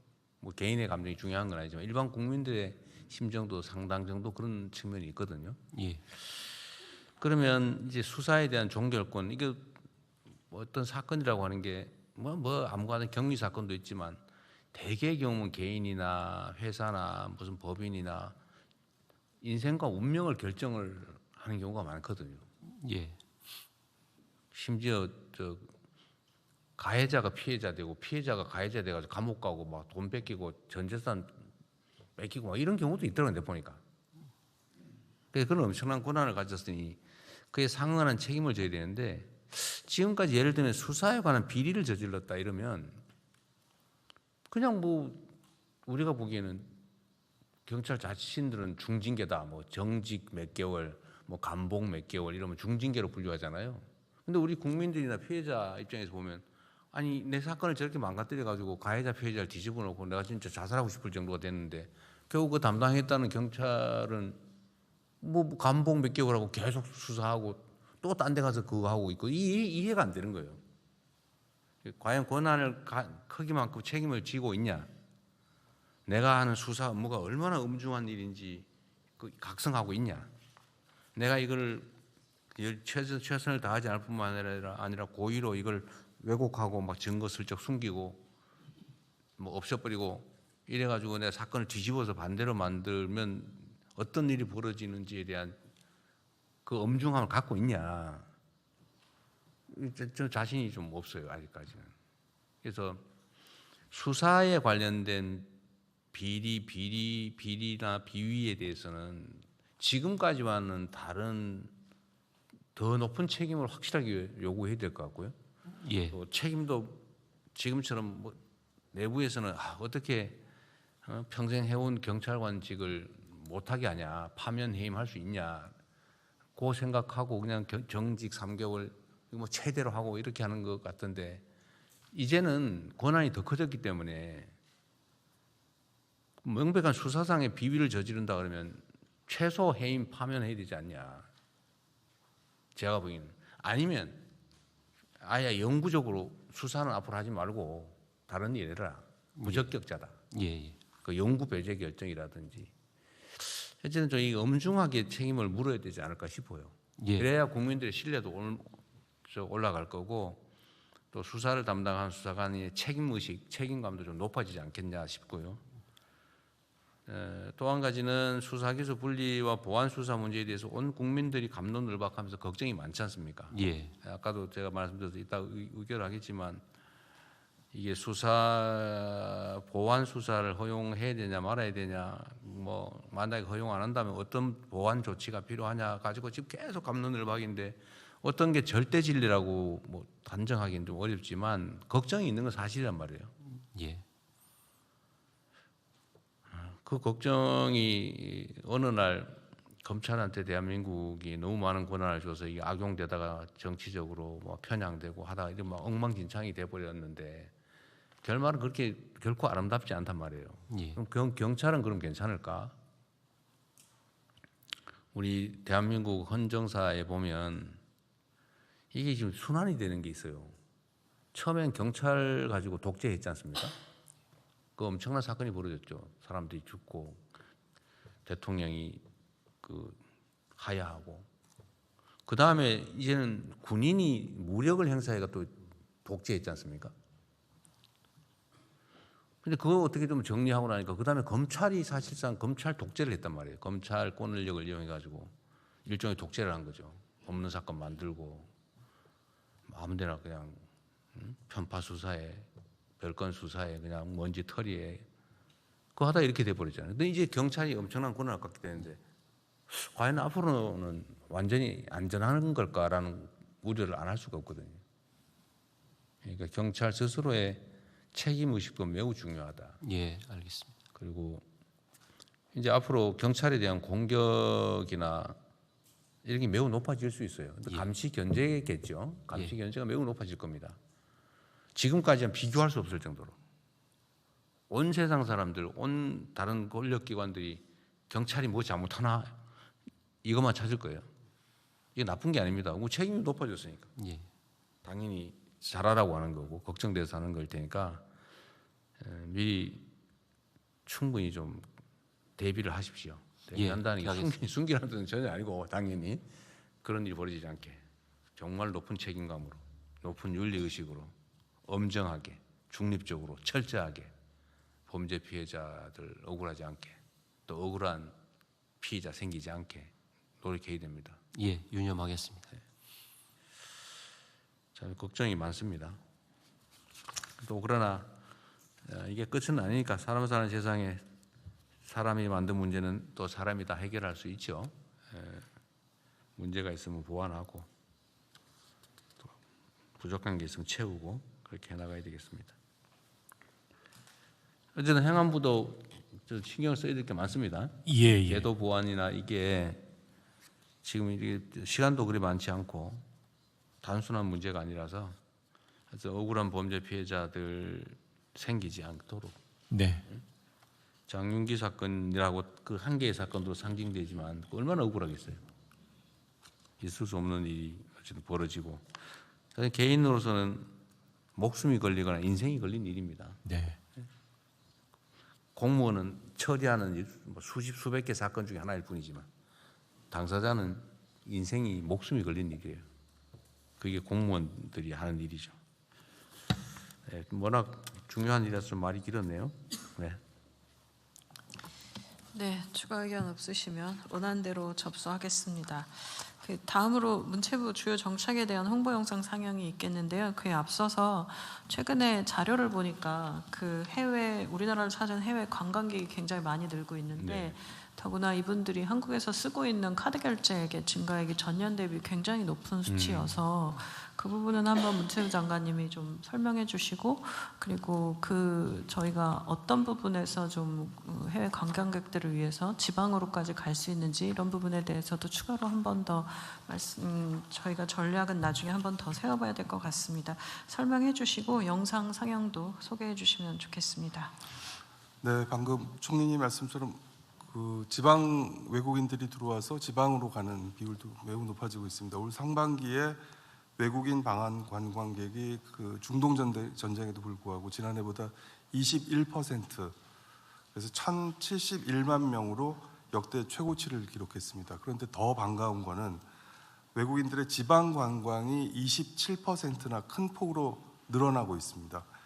지방 공항이나 항만으로 들어오는 숫자도 28%나 증가를 했고요. 외국인들의 KTX 이용률도 올 들어서 60%나 증가했습니다. 특히 이 숫자들은 최근 들어서 점점 더 늘어나고 있는 그런 추세인데요. 6월에 김해, 대구, 청주 등 지방공항으로 들어온 관광객이 작년보다 42%나 급증했습니다. 그만큼 외국인 관광객이 이제는 수도권을 벗어나서 대한민국 곳곳으로 관심을 넓히고 있고, 또 그렇게 유도하기 위한 여러 정책들이 현장에서 잘 작동하고 있다는 반증이어서 매우 반가운 현상입니다. 외국인 관광객 증가는 지역의 경제력 활력으로도 이어지고 있습니다. 총리님 말씀하셨듯이 외국인이 신용카드로 결제한 숙박, 음식점, 쇼핑 같은 이 관광 분야 소비액이 올 상반기에 10조 원을 넘겼습니다. 이건 작년보다 3개월이나 빠른 속도입니다.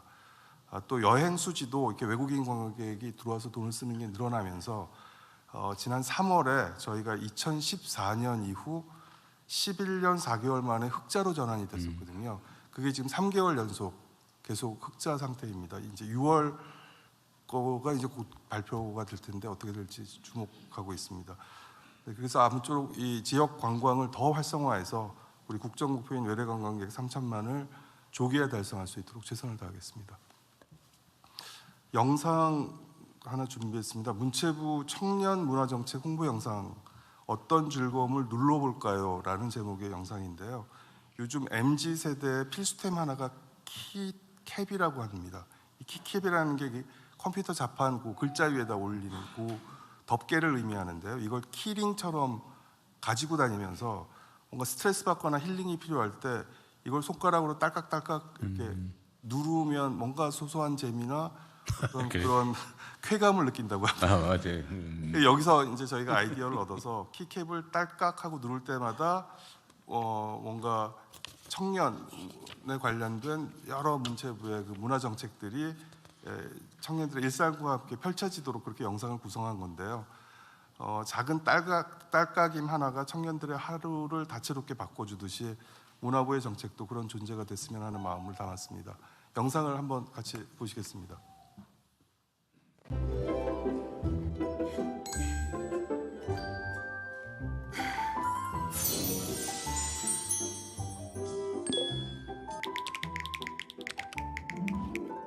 청년문화예술 테스 감사합니다.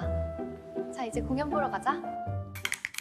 뜬뜬머니 정립해볼까? 와, 바로 정립됐다.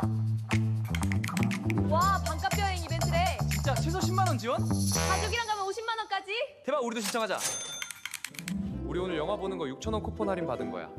뭐, 우리 이제 영화관 자주 오자. 영화 이제 시작한다. 와, 기대된다. 너 연기 너무 부족해.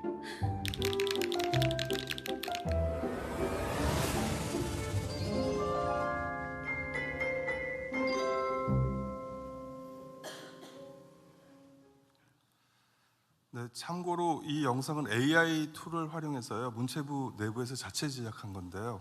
이거 사람도 네네 모든 게 다 AI로 만든 겁니다. 목소리도 그렇고요. 이도 속았는데. 그래서 AI 월 구독료 외에는 별도 제작비는 없습니다. 주무관 1명, 청년 인턴 1명이 나흘간 공들여서 만든. 나흘 만에 만든 거예요. 이게 지금 인물도 다 창조한 거예요. 목소리도 그렇고요. 앞으로 그럼 연예인들하고 배우들은 뭐 해서 먹고 삽니까? 그런 게 어떻게 보면 제작 현장에서 되게 위기이자 또 한 번으로 잘 활용하면 기회일 수도 있습니다. 그래서 잘 활용하고 있습니다. 그 관광 얘기해서 그런데 하여튼 앞으로 계속 지금 관광객은 늘어날 거고 지방도 늘어날 거고 이제 관광 수지도 이 수지가 흑자가 나는 경우는 정말 흔치 않은 일인데 네. 관광 수지가 흑자가 됐다는 건 정말 놀라운 일이네요. 그 청년 얘기 나와서 그런데 아침에 우리 뭘 자료를 하나 보다 보니까 청년 정책에 대해서 좀 이렇게 너무 복잡하고 또는 대상자가 너무 협소하고 이 좀 그렇다. 그러니까 이거를 좀 쉽게 그냥 하나로 뭐 클릭하면 청년 정책을 다 이렇게 접근할 수 있게 해주면 어떻겠냐 그런 게 있었어요. 실제 우리가 가진 정책이 너무 많아요. 그거도 한번 어느 청년 담당은 원래 어느 쪽이에요? 지금 정확히는 없고 청년 정책조정실이 총리실에 총리실에서 그러니까 앞으로는 총리실에서 하는 걸로 해요. 네. 청년 정책 총괄은 일단은 총리실에서 하는 예, 걸로. 저희가 보고 이제 말씀 주신 것처럼 정책도 너무 많고 대상도 누구인지 명확하지 않는 나이만 가지고 계속 얘기를 하고 있고 해서 그 부분 좀 정비를 해야 될 것 같습니다. 그냥 자기 전에도 자꾸 얘기했지만 자기 주민등록번호나 자기 인증을 딱 넣으면 그냥 주룩 뜨게. 네. 대통령 기획처 장관입니다. 네. 그 청년 정책 관련해서 뭐 조만간에 이제 보고 드리겠습니다만은 내년 예산을 포함하여 뭐 미래대응 기금 등을 활용해서 제가 생애 주기 성장 단계별로 종합적으로 지금 다 모든 그동안 각 부처가 하고 있는 사업들을 좀 이렇게 체계화시키는 그리고 또 추가적으로 더 전략적 투자를 좀 보태는 방향으로 이렇게 좀 안을 마련했고요. 조금 전에 말씀하신 부분은 행안부가 운영하는 플랫폼을 포함하여 향후에 청년 정책을 좀 더 한눈에 보기 좋게 자기에게 맞는 정책이 어떤 게 있는지를 종합적으로 좀 제공하는 이런 것들이 이미 좀 포괄되고 있고 또 예정하고 있다는 말씀을 드립니다. 그 과기부총리님이 진짜 일이 많은데 사실 이런 논란 자체가 전부 인공지능으로 다 해결할 수 있는 거죠. 예를 들면 각 국민 1인에게 하나의 인공지능 보조자, 에이전시, AI 에이전트. 그거를 구비해주면 네. 해결될 수 있는 문제이긴 하죠. 많은 부분들 좀 해결될 수 있을 거라 보고 있습니다. 정보를 설계할 때 누구를 대상으로 한 것인지에 대한 내용들을 좀 정리를 하고 그거를 각 정책에 태깅을 좀 해놓고 하면 훨씬 더 쉽게 작업할 수 있습니다. 그래서 이거는 이제 정책들을 좀 보면서 지금 말씀 주신 것들을 사전 작업을 좀 하고 AI가 학습해서 볼 수 있도록 하면 지금 계속 말씀 주시는 것들 정리할 수 있을 겁니다. 네. 그리고 데이터 청장. 네, 여기 있습니다. 자, 국가 정보 정보를 좀 인공지능이 접근하고 처리할 수 있는 데이터로 다 전환 준비하는 거는 변환하는 것 다 돼 있어요. 아직 다는 못했겠지. 이제 설계 작업에 있습니다. 설계 작업에? 한글 파일 못 읽는 문제는 다 해결했어요? 한글 파일은 지금 행안부랑 같이 하고 있는데요. 그거는 지금 기존 파일들을 지금 일부는 못 읽는다는 거 아니에요?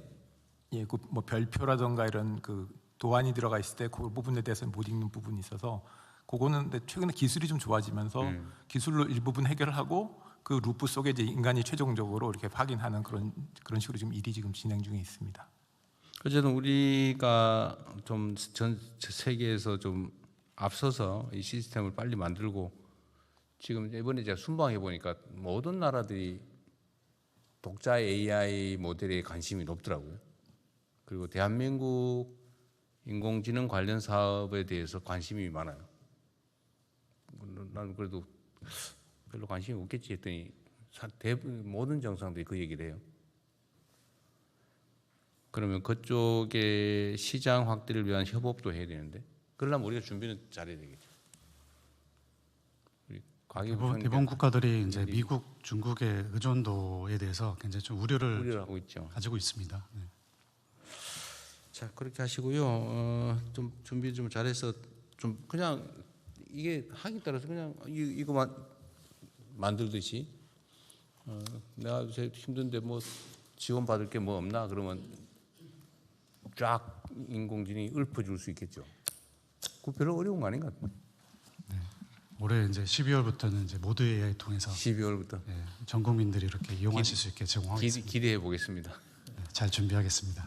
대통령님 통합 AI 통합 민원 플랫폼이 올해 12월부터 시범 사업이 시작이 되고요. 그리고 내년 말까지 완비가 되고 그렇게 돼서 한편에서는 그러니까 AI 국민 비서가 또 한편에서는 이 혜택 알림이 서비스를 통해서 국민들께 미리미리 자신이 이용할 수 있는 정부의 서비스가 뭐가 있는가를 아실 수 있도록 하는 게 이 완비가 되는데 아마 내년 말 정도면 완비가 될 걸로 보여집니다. 그리고 이제 민원 원스톱 서비스까지 다 갖춰지게 되는데요.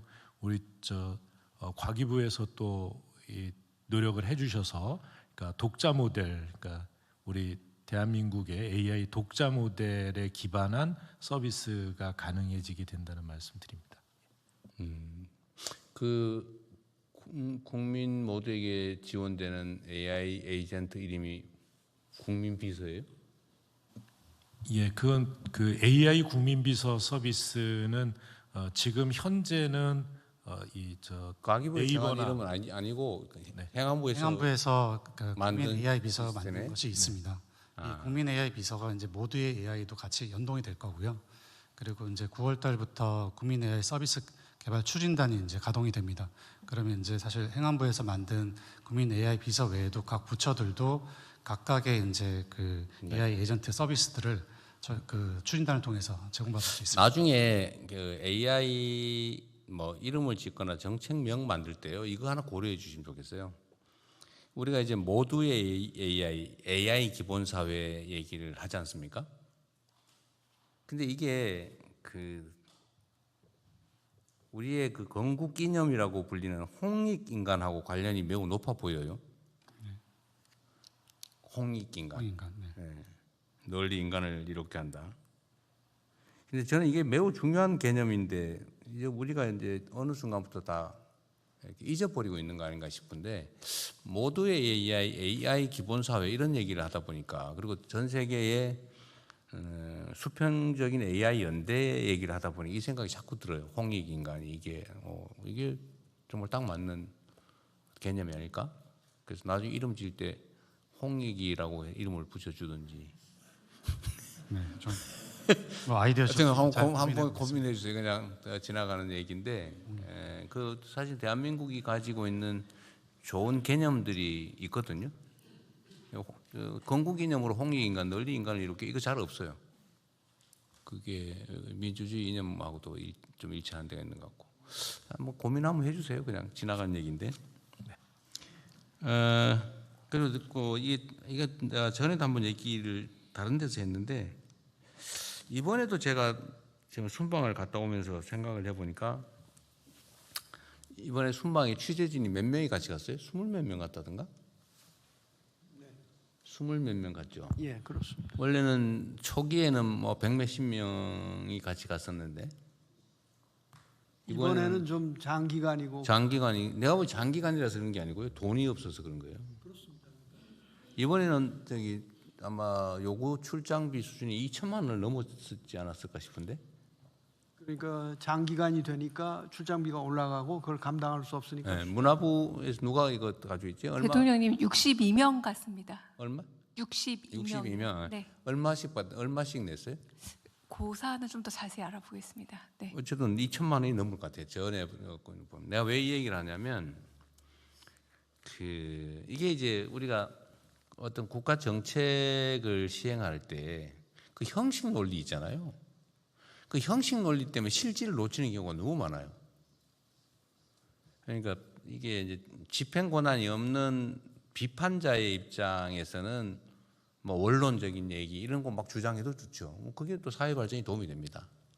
그래서 집행을 책임지는 데는 조정을 해서 최적의 결과를 내야 되기 때문에 이 형식 논리에 빠지거나 이념과 가치라고 하는데 너무 경도되면 실질을 놓친단 말이에요.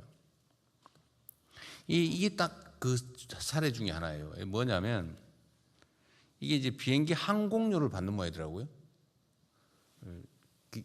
출장한 기자들한테, 언론인들한테 너 비행기 타니까 그 민항기 타는 값을 내라. 그 돈을 받는 것 같아 보니까. 그렇죠? 그런데 이게 어차피 빈자리거든요. 그리고 국민이 낸 세금으로 운영하는 전용기고 어차피 가는데 빈자리에 타고 가는 거잖아요. 근데 왜 그걸 민항기 값을 받냐? 그럼 언론인들이 완전히 자기 이익만을 위해서 가냐? 사실 우리의 정부 활동을 취재해서 보도하는 게 정부의 홍보에 도움이 되잖아요. 그들만의 이익을 위한 건 아니란 말이에요. 그래서 비행기 값을 다 민항기 값을 쳐서 받는 게 그게 공정하고 합당하냐? 그거 아닌 것 같아요. 취재가 안 되잖아요, 사실은. 그럼 뭐 엄청나게 부담이 되고 돈이 있는 언론사만 가고 돈 없는 데는 취재도 못 하고 이게 진짜 형평이 맞냐? 아닌 것 같아요. 근데 이거를 지금 아마 청탁금지법 거기다가 뭐 이런저런 규정들을 해석한 결과 같아요. 그래서 이거를 좀 체계적으로 점검을 한번 해주세요. 필요하면 규정을 좀 바꾸든지. 왜냐하면 언론이 동반해서 비용이 추가로 드는 건 받아야지. 그걸 해주는 건 기부행위에 해당될 수 있는데 빈자리 타고 가는 걸 그거를 어차피 빈자리로 가는 건데 기름값이 좀 더 드나? 무거워가지고? 아니, 그러니까 기름값 더 드는 거 좀 하고 밥값은 내야 되겠지. 밥값. 그다음에 숙박비. 뭐 이런 거는 받는 건 이해가 되는데 예. 비행기 값은 빈자리에 편승한 건데 그걸 왜 일반 민항기 값을 다 쳐서 받냔 말이에요. 그거 내가 부당이득 같아. 대통령님, 그런데 이제 다른 측면에서 보면은요. 언론인이 예를 들어 60명이 갔으면 되는 거 아니냐? 꼭 굳이 100명이 가야 되느냐? 그런 측면이 하나가 있을 수 있고, 아까 대통령님께서 지적하신 것처럼 이 형식 논리에 따라서 반드시 가야 되는 정부 부처 공무원이 이 공군 1호기를 아니요, 그게 아니라 공군 1호기를 자리가 남음에도 불구하고 탈 수가 없어서. 왜 못 타요? 한번 허용하기 시작하면 이게 이제 숫자가 너무나 늘어나니까. 아니 그래 봐야 비행기 좌석을 넘지 못하겠지. 입석은 없잖아요. 그것이 현실입니다. 그게 그렇지 않으면은 또 컨트롤이 안 되고 그게 아니 대통령 전용기에 뭐 지 마음대로 탈 수 있는 것도 아닌데 무슨 컨트롤이 안 되겠어요. 그 우선순위 정해서 타면 되지. 빈자리만큼만. 두 가지 사안 다 사실은 문제점이 있어요. 네, 검토를 한번 해봐 주세요. 그렇게 하겠습니다. 대통령님 말씀 좀 죄송하지만 항공료는 그렇게 큰 비중은 아니고요. 프레스 센터 설치비와 그리고 한편으로 숙박비 및 부대 비용이 가장 큰 비용이고 항공 비용은 이번의 경우에는 714만 원 정도로 만약 민항기에 비해서는 굉장히 저렴한 가격이라고도 할 수 있습니다. 700만 원도 적은 돈은 아니에요. 예, 적은 돈은 아닙니다. 근데 그거 언론들이 안 타면 그 자리에 뭐 딴 사람 태워 돈 법니까? 맞습니다. 네. 그거 아니잖아요. 그게. 네. 그게 개인 거라면 또 모르겠는데 국민 세금으로 한 건데 이게 형식 논리거든요. 무조건 똑같은 돈 받아라. 그래서 그 점검을 어디 가주실랍니까? 법률 검토를 해주세요. 이게 안 필요하면 제도를 좀 바꿔서라도. 국민권익위원회가 권익위원회? 예, 담당입니다. 예, 권익위원회 부위원장입니다. 거기서 그 점검을 좀 해주세요. 예, 청탁금지법 관련 규정하고 그 언론 출장 사례들 다 파악을 해서 저희가 좀 검토해서 종합적으로 보고 드리겠습니다. 필요하면 규정을 개정을 해서라도 이게 형식 논리 같아 좀 실질에 맞게. 그러니까 추가되는 비용은 부과시키는 게 맞는데 그게 아닌데 그걸 해야 되는 건 또 이해가 좀 안 돼요. 우리가 영업행위를 한 게 꼴이 되잖아. 반대로 얘기하면. 잘 점검을 좀 한번 해주시고요. 비공개로 전환하기 전에 또 민영배 우리 특별시장 오셨는데 거기가 광주 전남 광역특별시예요? 아닙니다. 전남 광주 통합특별시입니다. 그러니까 통합특별시가 전남 먼저예요? 네. 전남 광주 통합특별시. 네. 약칭은 광주특별시. 광주특별시입니다. 예. 네. 그리고 앞으로 광주특별시라고 그럴게요. 그 광주특별시장 오셨는데 이게 그 저기 군공항에 그 반도체 공장 만드는 거 이 메가 프로젝트 사업에 광주특별시의 준비 상황은 간략하게 얘기하면 좀 제대로 진행되고 있어요? 지금 거기는 완전 무안군이 나 안 받겠다 뭐 그런다면서요? 그 부분은 근래 이제 그 정책실장께서 되게 좀 이렇게 많이 중재를 해주셔서 3가지 선행 요구 조건이 있었고 저번에 합의된 게 있는데 그것도 합의대로 하면 되는 거 아닌가요? 그래서 그 앞에 2가지는 그렇게 돼 있고요. 마지막 문제가 국가산단을 조성해 달라는 거였습니다. 그 국가산단 규모를 아니 국토부에서는 무슨 조건을 국가 정책 시행에 해당 지역이 도움이 되면 협력을 해야지 이거 안 해주면 나는 협조 못해. 그게 뭐예요 그게? 그러니까 이제 뭐 아마 지역적 이해 때문에 그런 얘기를 하고 있는데 어쨌든 그 부분은 정리가 돼서 그래요? 저희 광역에서 절반 정도 이렇게 그 국가 산단 규모 문제였습니다. 그 규모 문제가 정리가 됐습니다. 예. 그럼 그 문제는 별로 크지는 않는 거예요? 제가 다시 뭐 무안군수하고 만나서 좀 상의를 해야겠습니다만은 큰 틀에서는 정리가 되어가고 있습니다. 네. 이게 그 대내외적으로 그 장애 요인이 좀 많아요. 그러니까 반대하는 쪽도 있고 방해하는 쪽도 있고.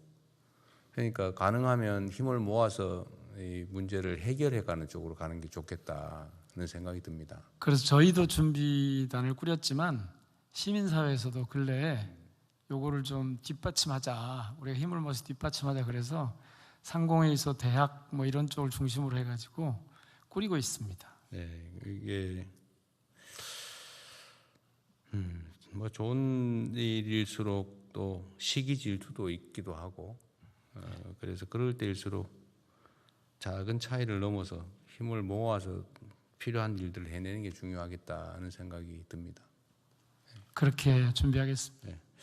그리고 그 저기 광주 특별시 소관 업무는 아닌 것 같긴 한데 지금 무안공항이 지금 여러 가지 이유로 거의 2년 가까이 돼 가죠 지금 지금 폐쇄된 지. 지금 거기가 지금 재개항을 못하는 유일한 이유는 12구 그 항공기 참사 사건이 종결이 안 돼요. 유해 발굴이 네, 아직 조사가 안 끝났어요? 끝났습니다. 아직 안 끝났어요. 그 언제쯤 끝날 것 같습니까?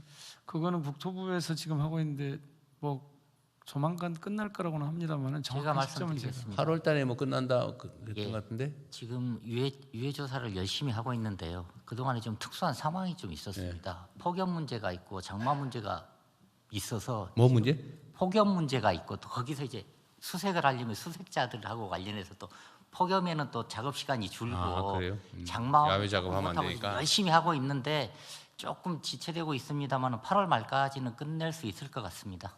그러니까 유해 수색은 이제 8월까지 끝내면 재개항 문제는 어쨌든 뭐 일방적으로 할 수는 없고 네, 유가족들 그렇습니다. 피해자들하고 좀 협의가 돼야 되는데 그 유가족들이나 피해자들의 의견은 존중해야 되겠죠. 근데 거기 입장은 대체로 어떻습니까?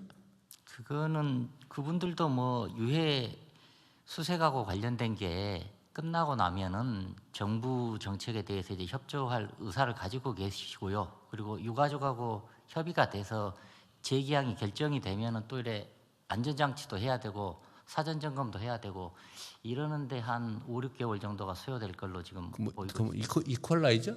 예. 이퀄라이저라 그랬나? 그 뭐지 이게? 예, 맞습니다. 이퀄라이저. 그 이퀄라이저를 이제 철거하고 다시 재설치해야 개항을 할 수 있는데 지금 이퀄라이저는 손상 상태로 그대로 보존되고 있죠. 지금은 그런데요. 그거는 조사가 끝나는 대로 수색이 끝나면 아니면 조사가 끝나면 조사가 끝나야 할 겁니다. 조사는 언제 끝납니까? 아니요, 그거는요. 수색은 지금 8월 말까지 끝나는 걸로 돼 있고요. 조사는 사고가 어떻게 났냐? 조사하고 관련해서는 사실관계는 이미 확인이 됐고, 그럼 사실관계를 바탕으로 원인이 어떻게 되느냐하고 관련해서는 정부에서 할 수 있는 건 하고 블랙박스하고 관련되는 건 지금 외국이 지금 이미 하고 있고 구체적으로 또 필요한 거는 국내에 용역을 맺어가지고 지금 조사를 할 그런 일정으로 있습니다. 그래서 이게 뭐 조사가 완전히 끝나는 여부하고 모항 이렇게 재계약 여부하고는 조금 분리해서 생각해야 될 것 같습니다. 근데 제가 보고받은 바로는 그 유가족들 입장이 이 사건에 대해서 아직 누구도 책임을 지지 않고 있다. 그 책임은 여러 가지가 있긴 한데 그 중에 형사 책임과 관련해서는 도대체 뭐 기소된 사람도 한 명 없고 또 납득이 안 된다 이런 주장을 해요. 근데 검찰의 입장은 항공기 사고조사위원회의 결론이 나면 처분을 하겠다 이런 입장이라고 하더라고요. 검찰청 나왔나요? 오늘 휴가여서 나오잖아요. 아, 휴가 갔어요? 그 경찰들은 아마 알고 있을 것 같긴 한데. 예, 지금 경찰에서 지금 수사는 거의 마무리 단계인데요. 검찰하고 지금 협의를 하는 단계인데 검찰에서는 그 항공철도 사고조사위원회의 그 원인까지 같이 이렇게 나와야만 이렇게 이제 그걸 보고하겠다 그런 입장인 거죠. 예, 그렇습니다. 그게 뭐 그렇게 틀린 입장은 또 아닌 것 같고. 그게 종결이 안 되면 수사 결론이 안 나고 수사 결론이 안 나면은 유가족들은 동의하기 어렵다. 뭐 대체로 이런 상황인 것 같아요. 예, 대통령 제가 사실은 당선된 직후하고 이 시장 직무를 시작한 이후에 각각 그 유가족 분들을 뵀습니다. 뵀는데 지금 말씀하신 딱 그대로입니다. 그러니까 이 사건의 진상이 뭔지 하고 이걸 누가 책임질 거냐 이 부분이 정리가 되면 뭐 협조할 생각을 하고 있는 것 같습니다. 그 항공사고조사위원회의 소속을 지금 국무총리실로 바꿨잖아요. 국무총리실로 바꿨는데 그 조사 결과가 언제쯤 나올지는 예측 불가예요? 예, 지금 이미 진행 중인 게 있고요. 그리고 지난번에 또 현장에 가셔가지고 대통령님께서 이거는 유가족이 납득할 만한 전문적인 객관적인 판단이 필요하다 그래서 해외 전문기관에 필요한 부분은 지금 용역을 맡기려고 하고 있습니다. 그래서 용역 결과가 확정이 돼야 그게 그러면 너무 오래 걸리는데. 지금 그 이퀄라이저 지금 물론 유족들의 입장은 충분히 이해하는데 그 지금 뭐 시신 수습도 좀 엉터리로 하거나 부실하게 돼서 지금도 파면 나온다는 거잖아요. 지금 흔적들이. 그러니까 도저히 용서하기 어려울 텐데 어쨌든 그 이후에 수습이 다 끝나고 나면 사고 조사에 필요한 체증은 다 끝났을 거고. 그럼 이퀄라이저 공사는 재개해도 되는 거 아닌가요? 그런 거까지 못하게 하나 유족들이? 어쨌든 그것도 한번 체크해 보고요. 예, 그 부분하고 관련해 조금 더 다 끝난 다음에 공사하고 하려면 재개항이 너무 늦어지고 이 재개항 문제가 지역 경제에도 영향이 매우 크잖아요. 특히 요즘은 조금 전에 문체부 장관님 말씀하셨지만 그런 영향이 너무 엄청나게 커서 크죠. 예. 그래서 이게 유족들이 납득할 수 있는 좀 설명도 좀 충분히 할 수 있게 하고 또 뭐 여한이 없게 수색은 철저하게 하고 어느 정도 좀 정리가 되면 복구 공사도 하고 조사도 계속하고 다시 처분도 신속하게 하되 꼭 그거를 다 오고 난 다음에 하겠다 이거는 너무 과한 것 같긴 한데요. 예. 잘 여전히 유족들하고 얘기를 좀 잘해 보십시오. 예, 지금 대통령께서 말씀 주신 것처럼 유족의 마음을 다치지 않도록 하는 것도 중요하고요. 그리고 다른 측면에서는 또 무항공항도 빨리 해야 되니까요. 그 두 입장이 다 고려될 수 있도록 그렇게 해보겠습니다. 국토부가 현장에 좀 자주 가보시고 총리 면담 요청도 와서 날짜 잡아가지고 총리 면담 날이 유족님들 뵐 있어요? 겁니다. 네, 그 설명도 좀 잘해 주십시오. 예. 실시간 국민 여러분들 실시간 보내주신 의견을 듣는 시간인데요. 국무조정실장께서 국민 의견 소개해 주시겠습니다. 예, 실시간으로 오늘 또 국민 여러분들께서 여러 가지 의견을 주셨습니다. 먼저 모두 말씀 중에 형사법 개정안 관련입니다. 우리 승님이 경찰은 누가 견제하죠? 이런 의견을 주셨습니다. 그리고 다음으로는 순방하고 관련해서 가래떡님이 가성비 외교 굿이라는 의견을 주셨고요. 언제나 꿈님은 대통령님도 휴가도 가시고 좀 쉬엄쉬엄 하세요. 이런 의견을 주셨습니다. 그리고 다음으로는 중동전쟁 관련해 가지고 토트님이 주유비는 왜 안 내려가는데요? 라고 하셨습니다. 주유비 요새 조금씩 내려가고 있잖아요. 예, 근데 뭐 지역별로 차등이 있고 해서 지금 1,860원대? 그 정도죠. 예, 1,870, 80원 정도 합니다. 예. 1,860원? 지역별로 난 70원 뭐 정도 됩니다. 예. 60원, 70원. 하루에 1원씩인가 떨어지는 것 같더라고. 1, 2원씩. 예. 그리고 그 다음에 삐삐님은 현장에서 체감이 가장 중요합니다라고 하셨습니다. 그리고 폭염하고 관련해서는요, 홈사자님이 가뭄이 너무 심하네요라는 의견을 주셨고요. 또 유재철님은 대형 현장은 폭염 대비가 잘 되어 있지만 소규모 현장은 폭염 대비가 전혀 없습니다라는 의견을 주셨습니다. 이건 이제 뭐 본인이 직접 가서 보신 거하고 이분이 근로자인지 아닌지 뭐 그런 차이가 좀 있는 것 같습니다. 그리고 다음으로는 경찰 수사 관련인데요. 휘파람님이 경찰 수사 공정성 말이 아닌 행동으로 라고 하셨고요. 캘린더님은 외부 감사와 투명한 공개 이 두 가지가 핵심입니다. 외부 감시 하나는 외부 감시 그리고 다른 하나는 투명한 공개 이런 말씀을 하셨습니다. 이분이 주신 투명한 공개 말씀이 아까 대통령님께서 말씀하신 거랑 좀 상통하는 부분이 있지 않나 그런 생각이 듭니다. 예, 이런 정도입니다 오늘. 네, 다음으로 의원 심의를 진행하겠습니다. 네, 의원 심의는 비공개로 운영하겠습니다. 언론인 여러분께서는 진행에 협조해 주시기 바랍니다.